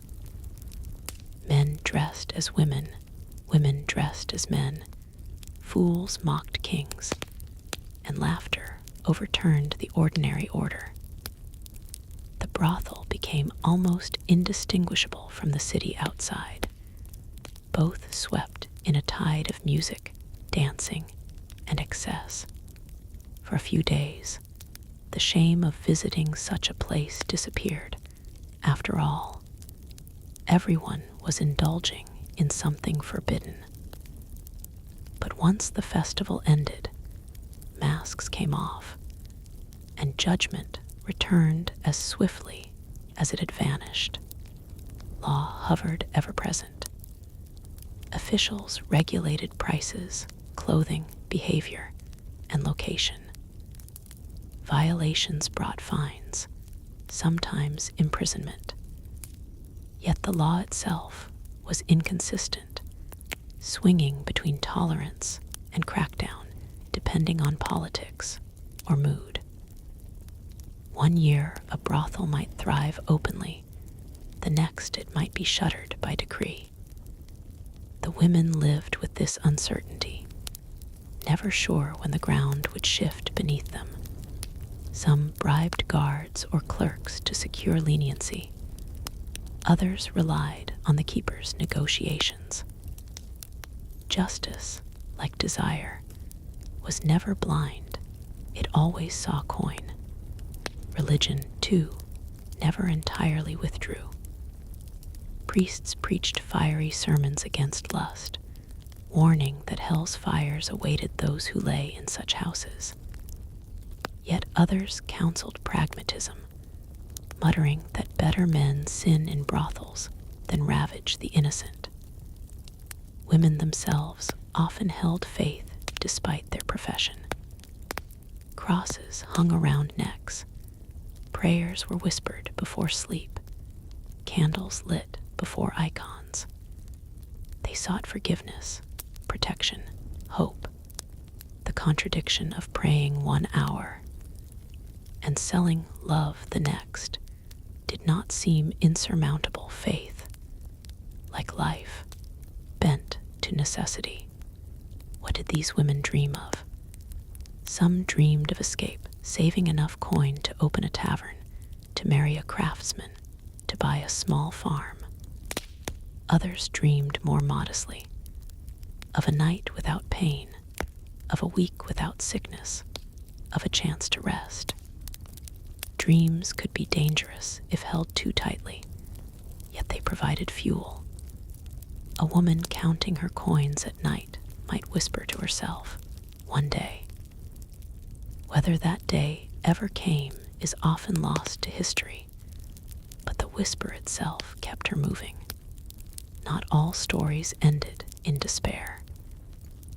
Records tell of women who did leave, who married, who lived respectable lives thereafter. A few became wealthy, managing houses of their own, commanding influence in civic affairs. Others disappeared into the city, blending back into anonymity. We cannot know how many, but enough that the possibility remained alive, enough that each woman could imagine herself the exception. And so, as the day wears on, the house prepares again for nightfall. Floors are swept, linens changed, wine restocked. Women dress slowly, applying paint to lips, powder to cheeks, slipping into gowns chosen to catch candlelight. Jokes and chatter mask nerves. Some dread the long hours ahead. Others anticipate them with weary resignation. The lantern at the door is lit, red against the darkening sky.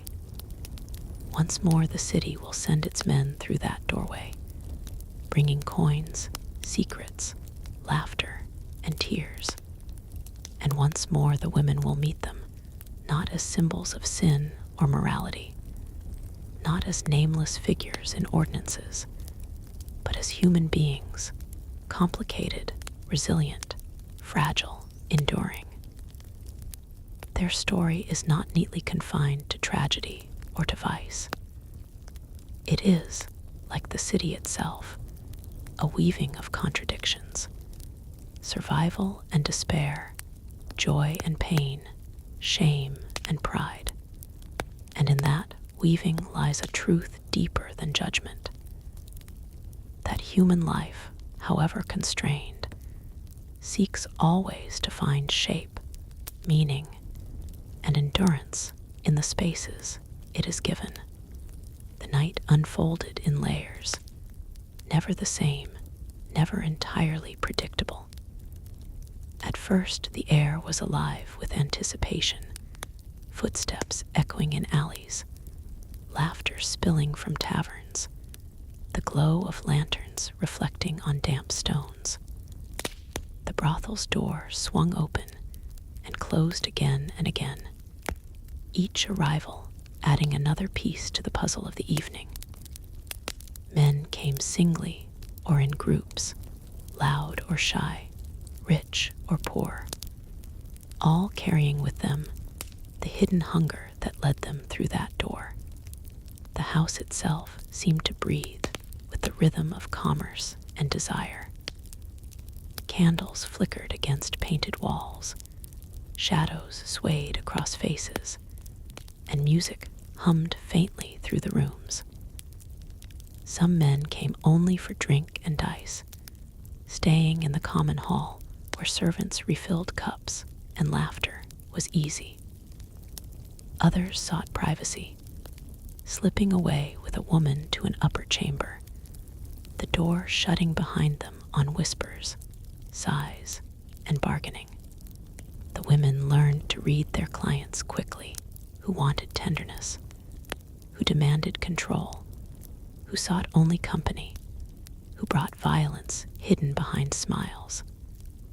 A man's gait, his first words, the way his hand reached for his purse told them almost everything. It was a skill honed over years, a survival tool as much as any weapon. The best of them could soothe anger before it rose, deflect cruelty with wit, or steer a conversation away from danger. Their intelligence was rarely recognized outside those walls, but within, it was as necessary as beauty. Sometimes the night brought spectacle. Wealthy patrons might pay for musicians, dancers, or elaborate entertainments staged for their amusement. Masks and costumes transformed the women into goddesses, queens, mythical creatures. Scenes were acted out with laughter or solemnity, blurring lines between theater and intimacy. These displays cost coin and energy, but they elevated the night, turning routine into drama, giving both client and worker the illusion of grandeur. Other nights turned ugly. Drunken men fought, sometimes with each other, sometimes with the women or guards. Shouted insults, breaking cups, even blades drawn in anger shattered the fragile illusion of safety. Bruises and blood were not rare. The women learned to protect themselves as best they could, knives hidden under mattresses, friends ready to intervene, guards summoned when shouting grew too loud. Yet even protection had limits, for those with power or influence often walked away untouched, their silver buying silence. There were also nights of unexpected gentleness. A weary traveler seeking only to talk, to share stories of distant lands. A young man nervous and shy, grateful for kindness rather than passion. An old soldier who wanted nothing but to sit in quiet company, to remember days of comradeship. These moments stood out, reminders that even within transaction, humanity sometimes glimmered. Women remembered such clients, spoke of them fondly, even after years had passed. The brothel was a crossroads of stories. Secrets were whispered here that might topple households if ever spoken beyond these walls. A merchant confessed to debts he dared not reveal. A noble muttered treasonous doubts about the crown. A priest wept over sins no penance could cleanse. The women listened, sometimes amused, sometimes burdened, sometimes using what they heard for leverage. Knowledge was as valuable as beauty, and those who remembered well could wield it like a blade. Yet for all the glamour, all the darkness, all the intrigue, the brothel was also marked by monotony. The same rooms, the same faces, the same cycle of hunger and coin, repeated night after night.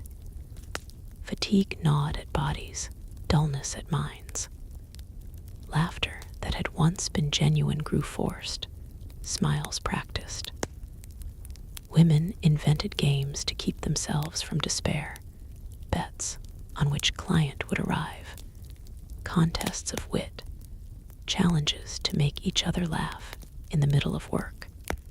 These small rebellions were lifelines against boredom. Outside, the city slept and woke in its own cycles, but inside, time was measured differently. It stretched not in days or weeks, but in nights survived, coins earned, bruises healed, friendships lost and regained.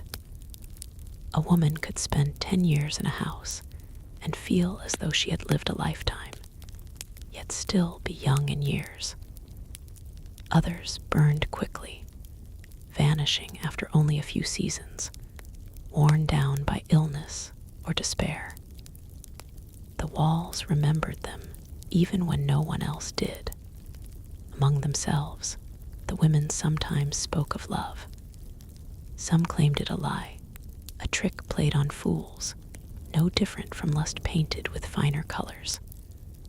Others swore they had felt it once briefly, dangerously, and that it had cost them dearly. Love was both a dream and a threat in their world. To fall for a client meant risking ruin, yet to deny entirely was to surrender hope. So they spoke of it in whispers, half mocking, half yearning, as though trying to decide whether to laugh at it or believe in it. And then there were the nights of silence, when after the doors closed and candles guttered, only the soft breathing of women filled the house.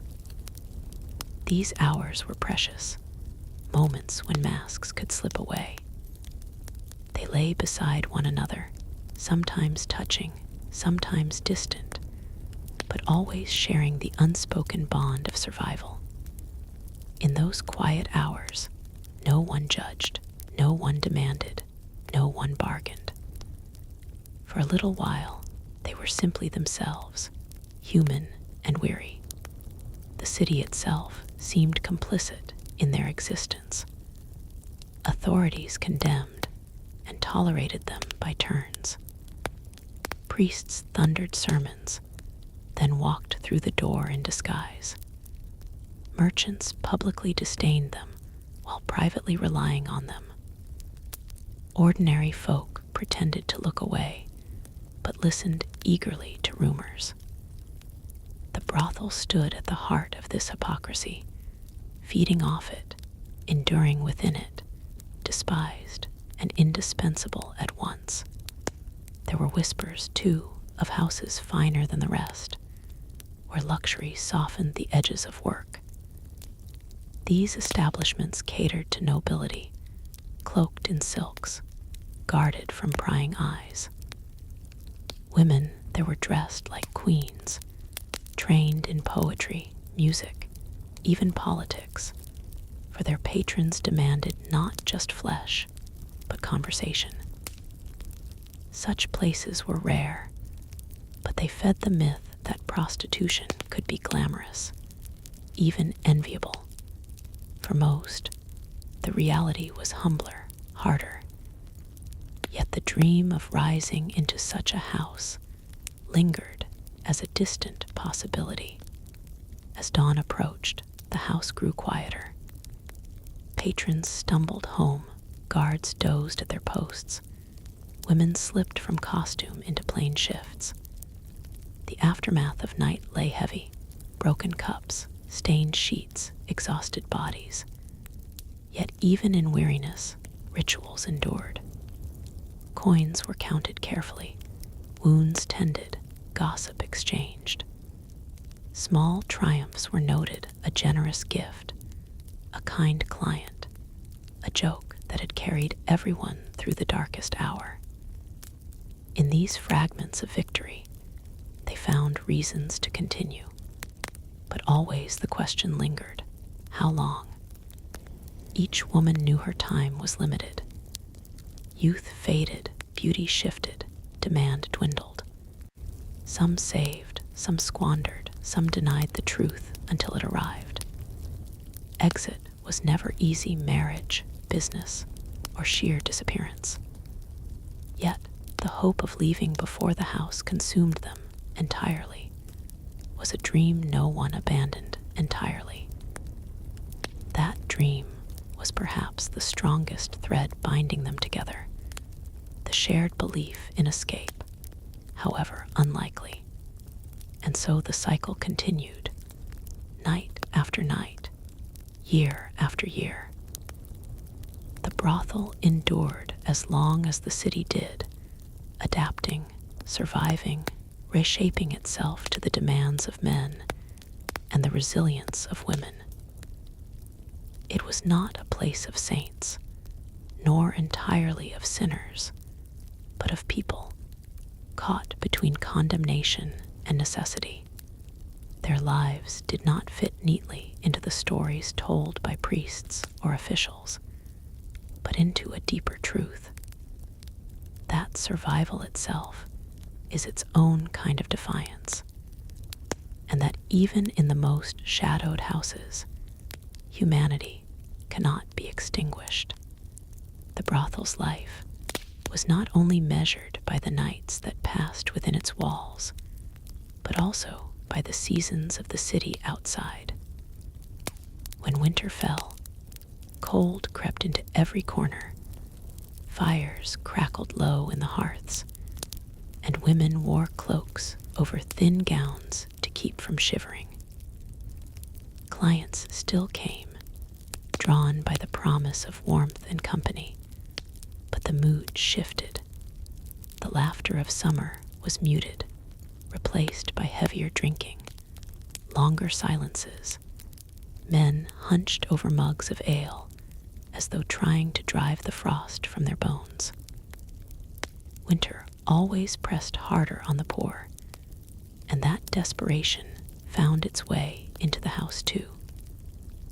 Coins were counted more carefully, bargains struck with sharper edges, kindnesses given less freely. Yet winter also had its intimacies. To curl together under blankets, to share warmth in the cold, brought a strange closeness that was often missing in brighter months. Spring brought renewal, though not always in the way one might hope. The city awoke with festivals, parades, and markets swelling with traders. Pilgrims walked through the gates, merchants unloaded goods, and knights rode with banners snapping in the wind. The brothel's business swelled too, for travelers carried coin and hunger. With them came stories of other towns, other wars, other brothels. Some women listened eagerly, imagining escape to distant places where life might be gentler, though they rarely were. Still, stories were fuel, and the women traded them among themselves, as though they were coins more precious than any earned at night. Summer was riotous. The air thickened with heat, tempers grew short, and nights were longer, rowdier, harder to contain. Carnivals transformed the city into a stage of masks and music. In those weeks, the brothel blurred into the streets. Women dressed as queens or devils walked openly in parades, laughing, throwing flowers, or beckoning men into side alleys. Authorities turned blind eyes during festivals, for everyone indulged. Priests who thundered against sin one week were seen stumbling from houses the next, faces red, collars crooked. It was a season of contradictions, of excess and denial in equal measure. Yet, with the joy came danger too. Crowds were harder to control. Drunken mobs could turn violent, and under the laughter was always the risk of ruin. Autumn was quieter, reflective. Harvest festivals filled the air with roasted meats, cider, and the smell of wet leaves. Men came weary from fields, pockets full, but spirits subdued. It was a season of reckoning, of taking stock before the cold returned. For the women, it was often the hardest season, when they looked back on another year passed within the same walls. Some counted their earnings, measured against their dreams. Others mourned the friends lost that year, taken by illness, violence, or simple disappearance. Autumn pressed memory upon them like a weight. The brothel was not untouched by sickness. Plague, fever, pox, these words haunted every conversation. When disease swept through the city, doors were shuttered, business faltered, fear thickened the air. Some patrons still came, reckless or convinced themselves immune, but others avoided the house as though it were already cursed. The women bore the brunt. Illness spread quickly in crowded rooms. Remedies were crude. Garlic hung at the door. Pungent ointments rubbed on skin. Prayers muttered under breath. Some survived by luck, others by strength, others not at all. The memory of sickness lingered even when the city healed, leaving scars that never fully faded. Crackdowns came in waves too. Sometimes a new official rose, vowing to cleanse the streets, to restore morality. Guards would march into the district, doors broken open, women dragged into the street to be fined or shamed. For a week or a month, fear reigned and business slowed. But soon, always, things returned to their rhythm. Officials discovered that too many men relied on these houses, too much coin flowed through them, and too many secrets were exchanged within their walls. Morality bowed before necessity, and the brothels opened again, bruised but unbroken. Yet each crackdown left its mark. Women remembered the sting of humiliation, the jeers of crowds, the chill of cells. They also remembered who had helped them, guards who turned blind eyes, patrons who used influence to shield them, friends who shared food when fines stripped them of coin. Loyalty was born in such moments, fragile but fierce. Alliances formed not only within the brothel, but between houses, as women warned each other of raids, lent shelter, shared news. Though competition existed, survival bound them together. Madams adapted fastest. They shifted alliances with cunning, bribed when necessary, bargained with priests and merchants, and always kept careful records. Some were ruthless, squeezing every coin from their women, treating them as property rather than people. Others, though still strict, cared for their charges, knowing that loyalty could be as profitable as fear. The fate of a house often reflected the nature of its madam. Under one, women might leave broken, destitute, despising her name. Under another, they might leave with savings, a plan, even a measure of respect. But all madams knew the same truth. Survival required compromise, cunning, and the willingness to navigate a world that condemned and consumed them in the same breath. As years passed, the city itself changed. New walls rose, new markets opened, new rulers came and went. But the brothel remained, shifting location when forced, adjusting customs, reinventing its face.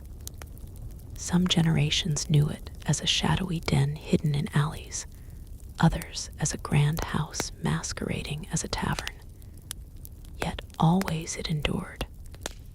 When one was closed, another opened. When one woman left, another arrived. It was less a single place than a thread woven through the fabric of the city, impossible to untangle without unraveling everything. And beneath all of it, the women dreamed.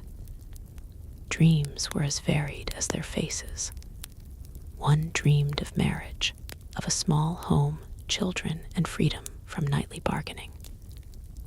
Another dreamed of travel, of seeing Paris, Venice, or Cairo, of becoming more than a name whispered in one quarter of one city.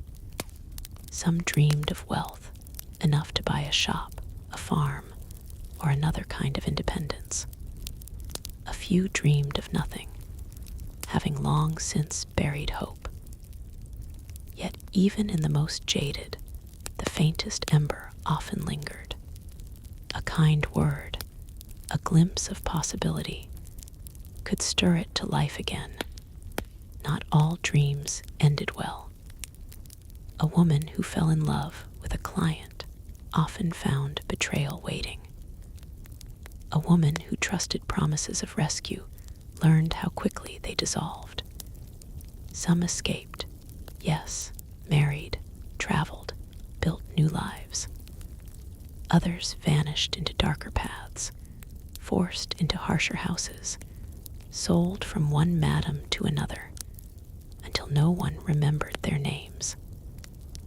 But the act of dreaming itself was survival, a way to resist becoming nothing more than a body traded. Over time, the women developed rituals of remembrance.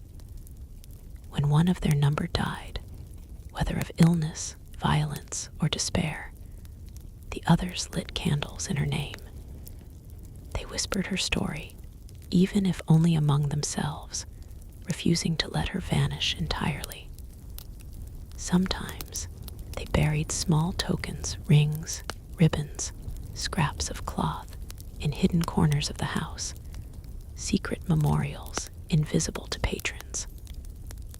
These gestures were quiet defiance, proof that they were more than what the world called them. There were men, too, who remembered them kindly. Some returned year after year, not out of lust alone, but from genuine affection. These patrons brought gifts, protection, sometimes even opportunities.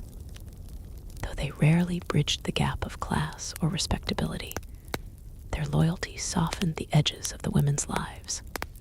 In rare cases, such relationships blossomed into escape. More often, they faded with time. Yet even so, they stood as reminders that not all who entered the brothel saw only flesh. The years blended.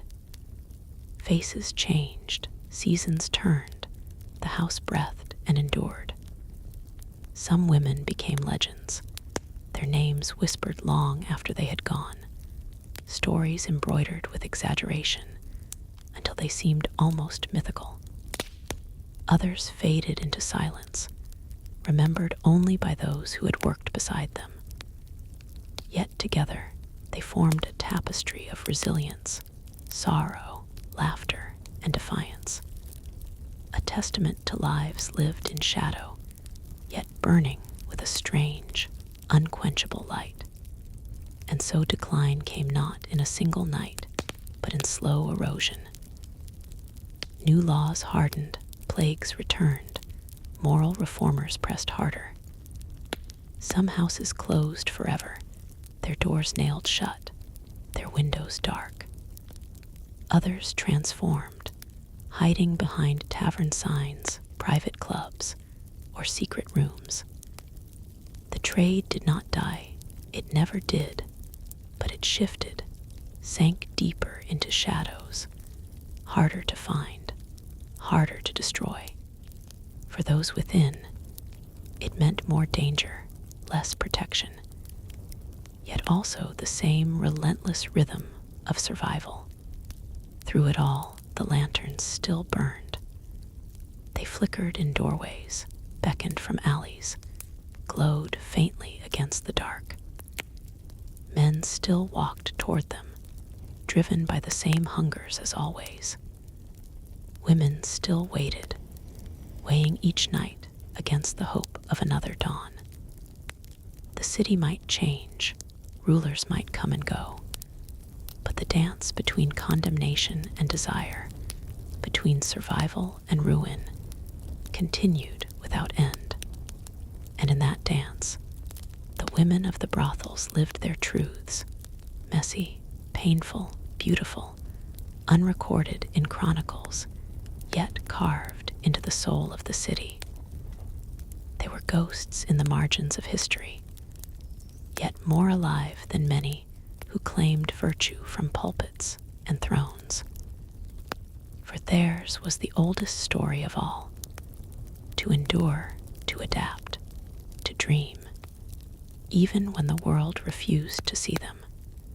Night after night, the house thrummed like a living thing, its pulse carried in the rhythm of footsteps across the worn wooden floors, in the creak of beds, in the muted laughter and muffled cries that drifted through the halls. Outside, the city carried on its own endless cycle of ambition and ruin. But inside, the brothel time seemed to bend differently. The hours of darkness stretched, blurred, and folded into one another, until days became indistinguishable from nights, years from seasons, and the women who dwelt within began to measure time less by calendars than by memories etched into their bodies. A scar on the shoulder marking 1 year, a silver coin saved marking another, a child born and lost, a patron who came faithfully then vanished. These were their markers of time, fleeting yet indelible. The house held secrets deeper than those traded for coin. Within its walls were confessions spoken between strangers, words freed by drink and desire that no church would ever hear. Men revealed their fears, their doubts, their betrayals, and sometimes their tenderness, trusting the women not because they believed them saints, but because they knew the women had no power to use such truths against them. Yet the women did use them, in their own quiet way. Knowledge was protection, knowing which lord feared discovery, which soldier wept for a lost brother, which merchant beat his wife. These pieces of truth were woven into the women's survival. Some bartered them for protection. Some kept them like knives to be drawn only if cornered. It was not uncommon for women to act as informants, not always willingly. Officials sometimes leaned heavily on them, demanding they report whispers overheard in drunken embraces. Refusal could mean fines, beatings, or imprisonment. Compliance meant betrayal, and betrayal carried its own dangers. The women lived in a web of shifting loyalties where every word had weight. They learned to walk carefully, to reveal enough to satisfy, but never enough to leave themselves exposed. Few outsiders understood the delicate dance of deception and honesty that governed their survival. Among the women themselves, there were divisions too. Youth was prized, and those still fresh to the life often received more clients, more attention, more coin. Age did not strip a woman of worth, but it shifted her role. Older women became advisors, protectors, sometimes rivals. Some found power in their experience, carving out authority within the house. Others faded, pushed aside by madams who valued novelty over loyalty. Yet, in the private hours, bonds still formed across these divides. A younger woman might sit at the feet of an older one, listening to stories of how to spot danger in a man's smile, how to demand payment before service, how to soothe her own heart when grief struck too deep. These lessons were never written, never taught openly, yet they passed from generation to generation, a lineage of survival unacknowledged by history. Children were part of the brothel's life as well, though they were seldom spoken of openly. Some were raised within the house until old enough to be sent elsewhere, to relatives, convents, or apprenticeships.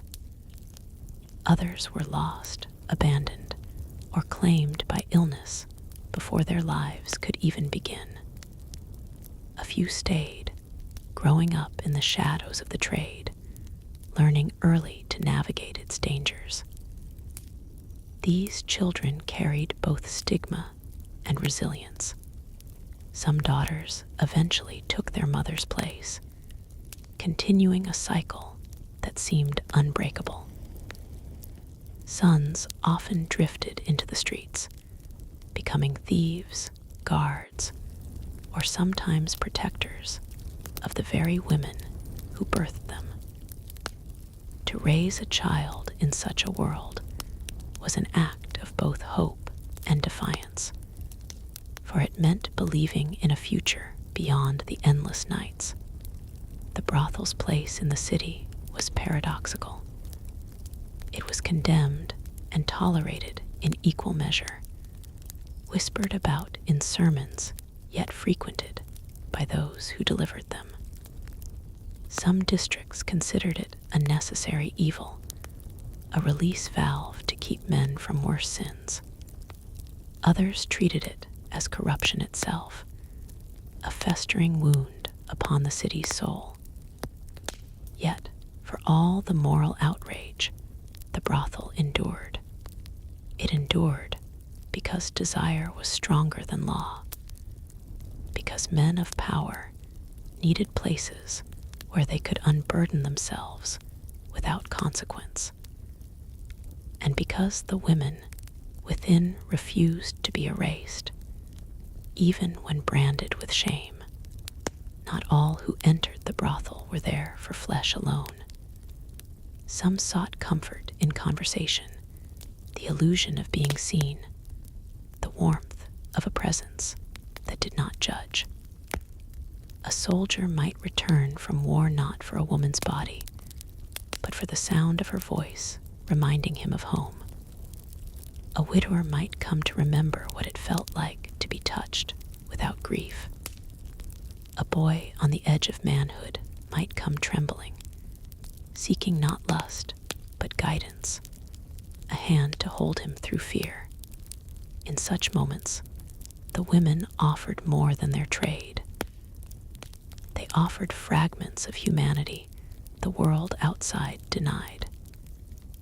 They became confessors, healers, teachers, though none would ever call them such, and in return, the women found themselves changed. Though they hardened their hearts to survive, cracks still appeared.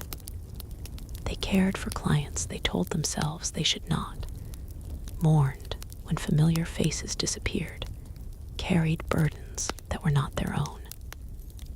Each woman learned in her own way how to balance the weight of others' pain against the weight of her own. Some did it with laughter, sharp and biting. Others did it with silence, burying everything deep where it could not reach the surface. But always, the act of carrying left marks. The house itself was more than walls and rooms. It was a world with its own laws, its own rhythm, its own ghosts. Furniture bore the imprint of countless lives, stains and scratches that told stories only the women remembered. Windows framed the city not as a place of freedom, but as a reminder of what lay beyond reach. Corridors echoed with footsteps of those long gone. Every corner seemed to hold memory, every stair a trace of someone who had once climbed it. To live, there was to live inside a living archive of desire and survival. Stories were told within the brothel, stories that never left its walls. Some were humorous, of foolish men who stumbled naked into the wrong rooms, of drunken mishaps, of disguises torn away at the worst possible moment. Others were tragic, of women beaten by clients, of those who never returned from errands, of promises broken beyond repair. These stories were not written down, yet they bound the women together. To share a story was to claim solidarity, to weave one's pain or laughter into the fabric of the house. Over time, a mythology formed, one known only to those who lived it, filled with heroes, villains, warnings, and comforts. Violence was never far, though. The women knew too well how quickly a man's smile could twist into rage. Knives were hidden in drawers, heavy candlesticks kept within reach, exits memorized. Some women trained themselves to read danger before it erupted, recognizing the signs in a man's trembling hands, his slurred speech, the set of his jaw. But no one could be vigilant forever, and every house bore its scars. Broken furniture, bruises hastily concealed, whispers of those who never returned. To survive such a life required not only strength, but also constant vigilance, a readiness to defend oneself even in the midst of forced intimacy. Yet amidst the shadows, there were moments of startling beauty. Music drifting from the street below, mingling with the soft hum of a woman singing to herself as she braided her hair. Two women laughing so hard they wept, collapsing together on a bed after a long night. A client leaving behind not coin, but a book, a ribbon, a flower, something chosen with care. A child taking its first steps across the brothel's worn floor, while the women clapped and cheered as though the world had shifted. These moments, fleeting though they were, sustained the women when despair threatened to consume them. The brothel also mirrored the city's politics in ways few acknowledged. Men of influence often discussed matters of state in its rooms, believing themselves unseen. Alliances were formed, secrets exchanged, decisions made that shaped the fate of thousands, all while women sat silently, pouring drinks, feigning ignorance, listening. They became unwilling witnesses to history, repositories of truths too dangerous to speak. Sometimes those truths leaked, passed in whispers to rivals or rebels. Sometimes they remained buried, known only to the women who carried them to their graves. The irony was bitter. The very women dismissed as worthless often knew more of the city's soul than those who ruled it. Faith was not absent from their lives, though priests declared them damned. Some prayed in silence, clutching rosaries hidden beneath pillows. Others lit candles to saints in private, asking not for forgiveness, but for protection, for strength, for small mercies. Still others rejected faith entirely, seeing only hypocrisy in men who visited their beds by night and denounced them by day. Yet even disbelief was a kind of faith, a faith in endurance, in self, in the stubborn will to continue. The brothel held every shade of belief, tangled and contradictory, as messy and human as the lives it contained. Years flowed like water. Women came and went, some remembered, some forgotten. The house aged with them, its beams sagging, its plaster crumbling, its windows clouded with grime. Yet even as it decayed, it remained alive, because life continued within it. And so it would until the day the city itself crumbled. For as long as there was hunger, loneliness, desire, and desperation, there would always be doors like these, lanterns burning in the night, women waiting inside with their mixture of defiance, sorrow, and resilience.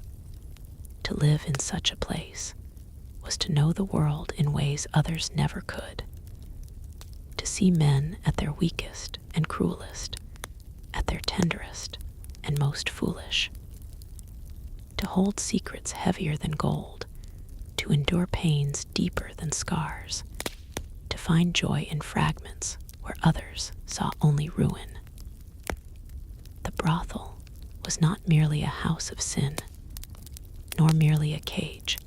It was a mirror held up to the world, reflecting its truths with ruthless clarity. And those who lived within it, though history would not honor them, were part of that truth as much as any king or priest. The rhythm of the brothel continued, steady as the tide, yet beneath its constancy currents shifted. Each woman carried her own quiet revolution, though few would ever name it as such. Some revolutions were small, barely visible to anyone else. The decision to keep a coin hidden from the madam's eyes, to teach a younger girl how to lie convincingly, to refuse a certain client regardless of the consequences. Others were louder, breaking through the silence with defiance, with sudden laughter, with a slap across a man's face when his cruelty pressed too far. Survival itself was rebellion, though none of the women were praised for it. Outside, the city grew restless. Rumors of change drifted through the streets like smoke. Merchants complained of taxes, soldiers grumbled of unpaid wages, priests shouted of corruption in the squares. The women heard all of it, piecing together truth from the fragments men carried into their beds. Some whispered that rebellion brewed.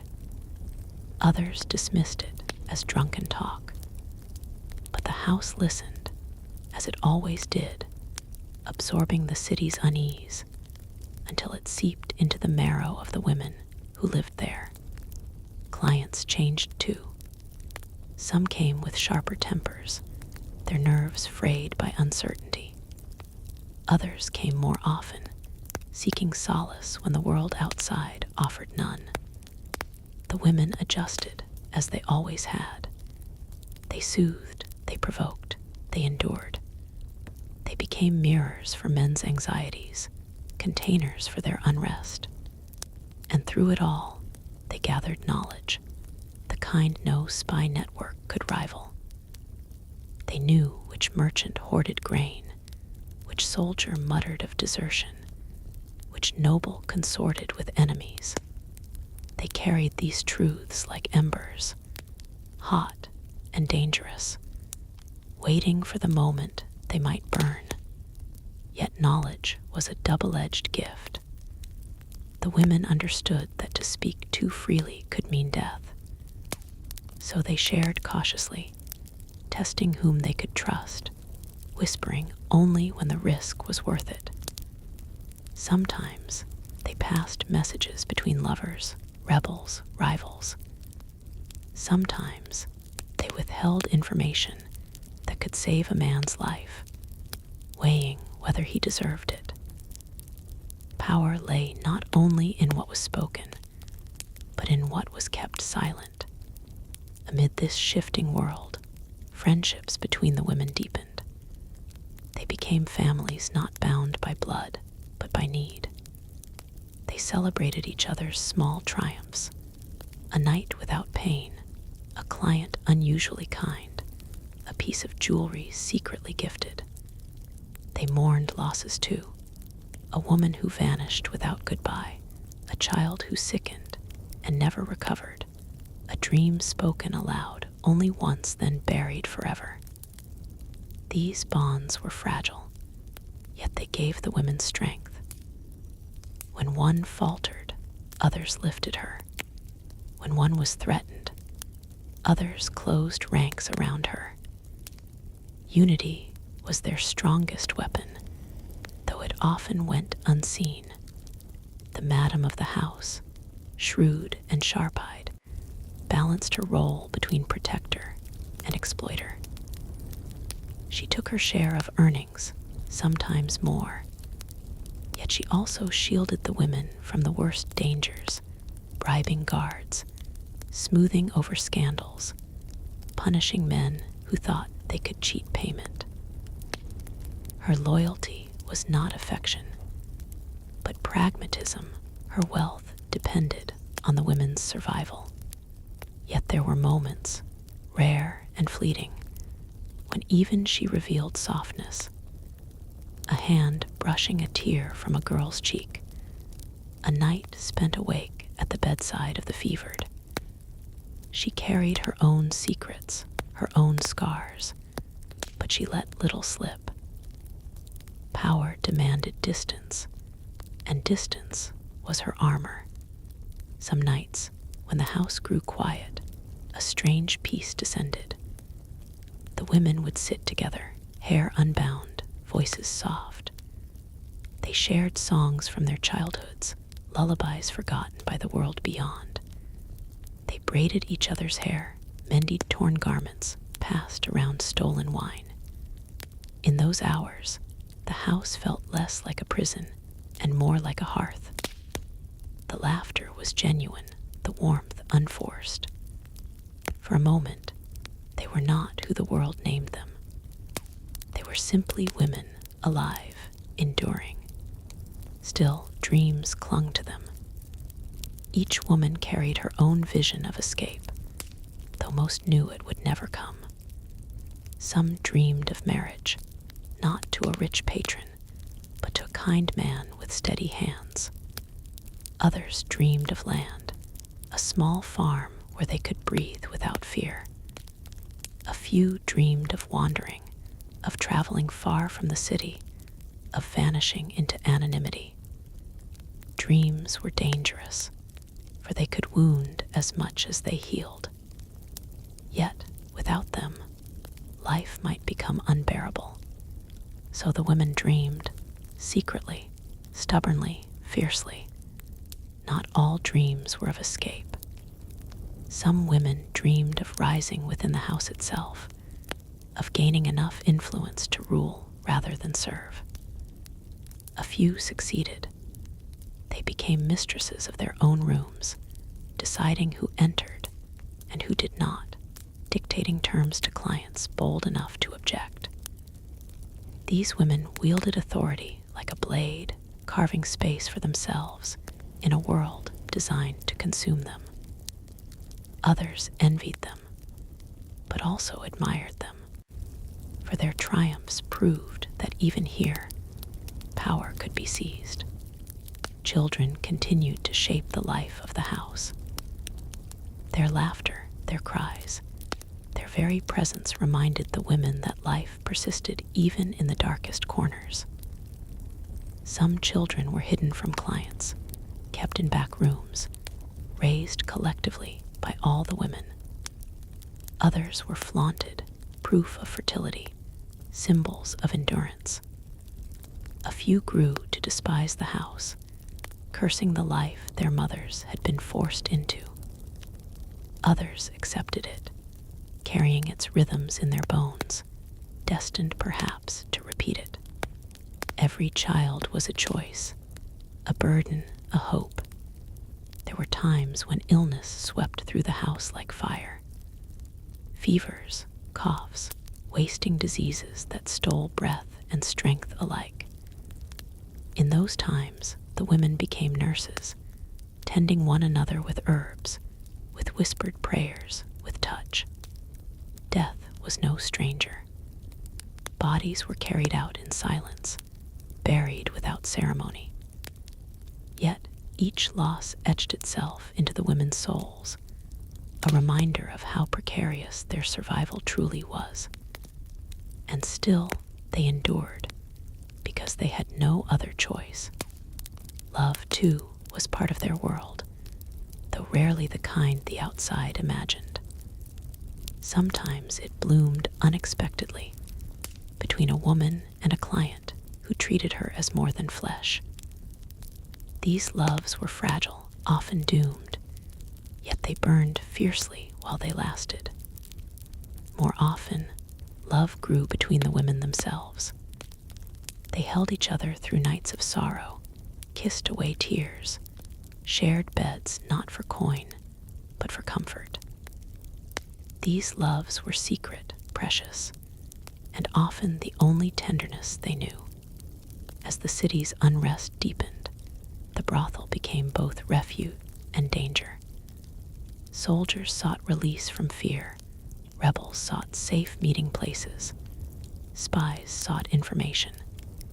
The house was never neutral, no matter how hard its mistress tried to keep it so. The women felt the tension in every knock at the door, every unfamiliar face, every whispered demand. Some chose sides quietly, offering aid to causes they believed in. Others withdrew, determined to survive no matter who ruled.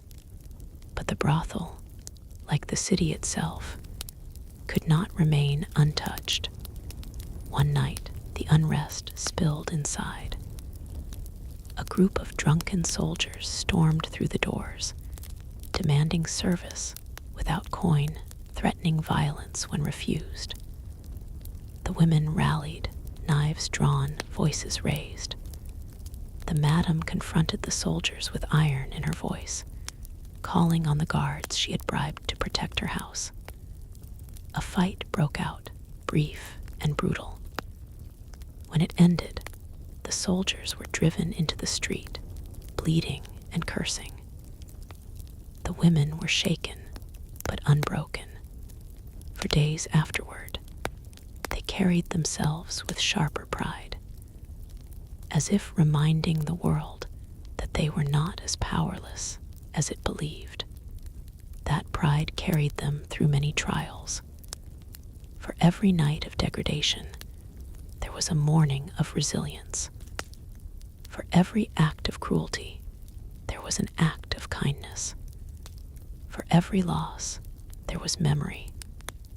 The brothel lived on these contradictions, thriving in the cracks between despair and hope.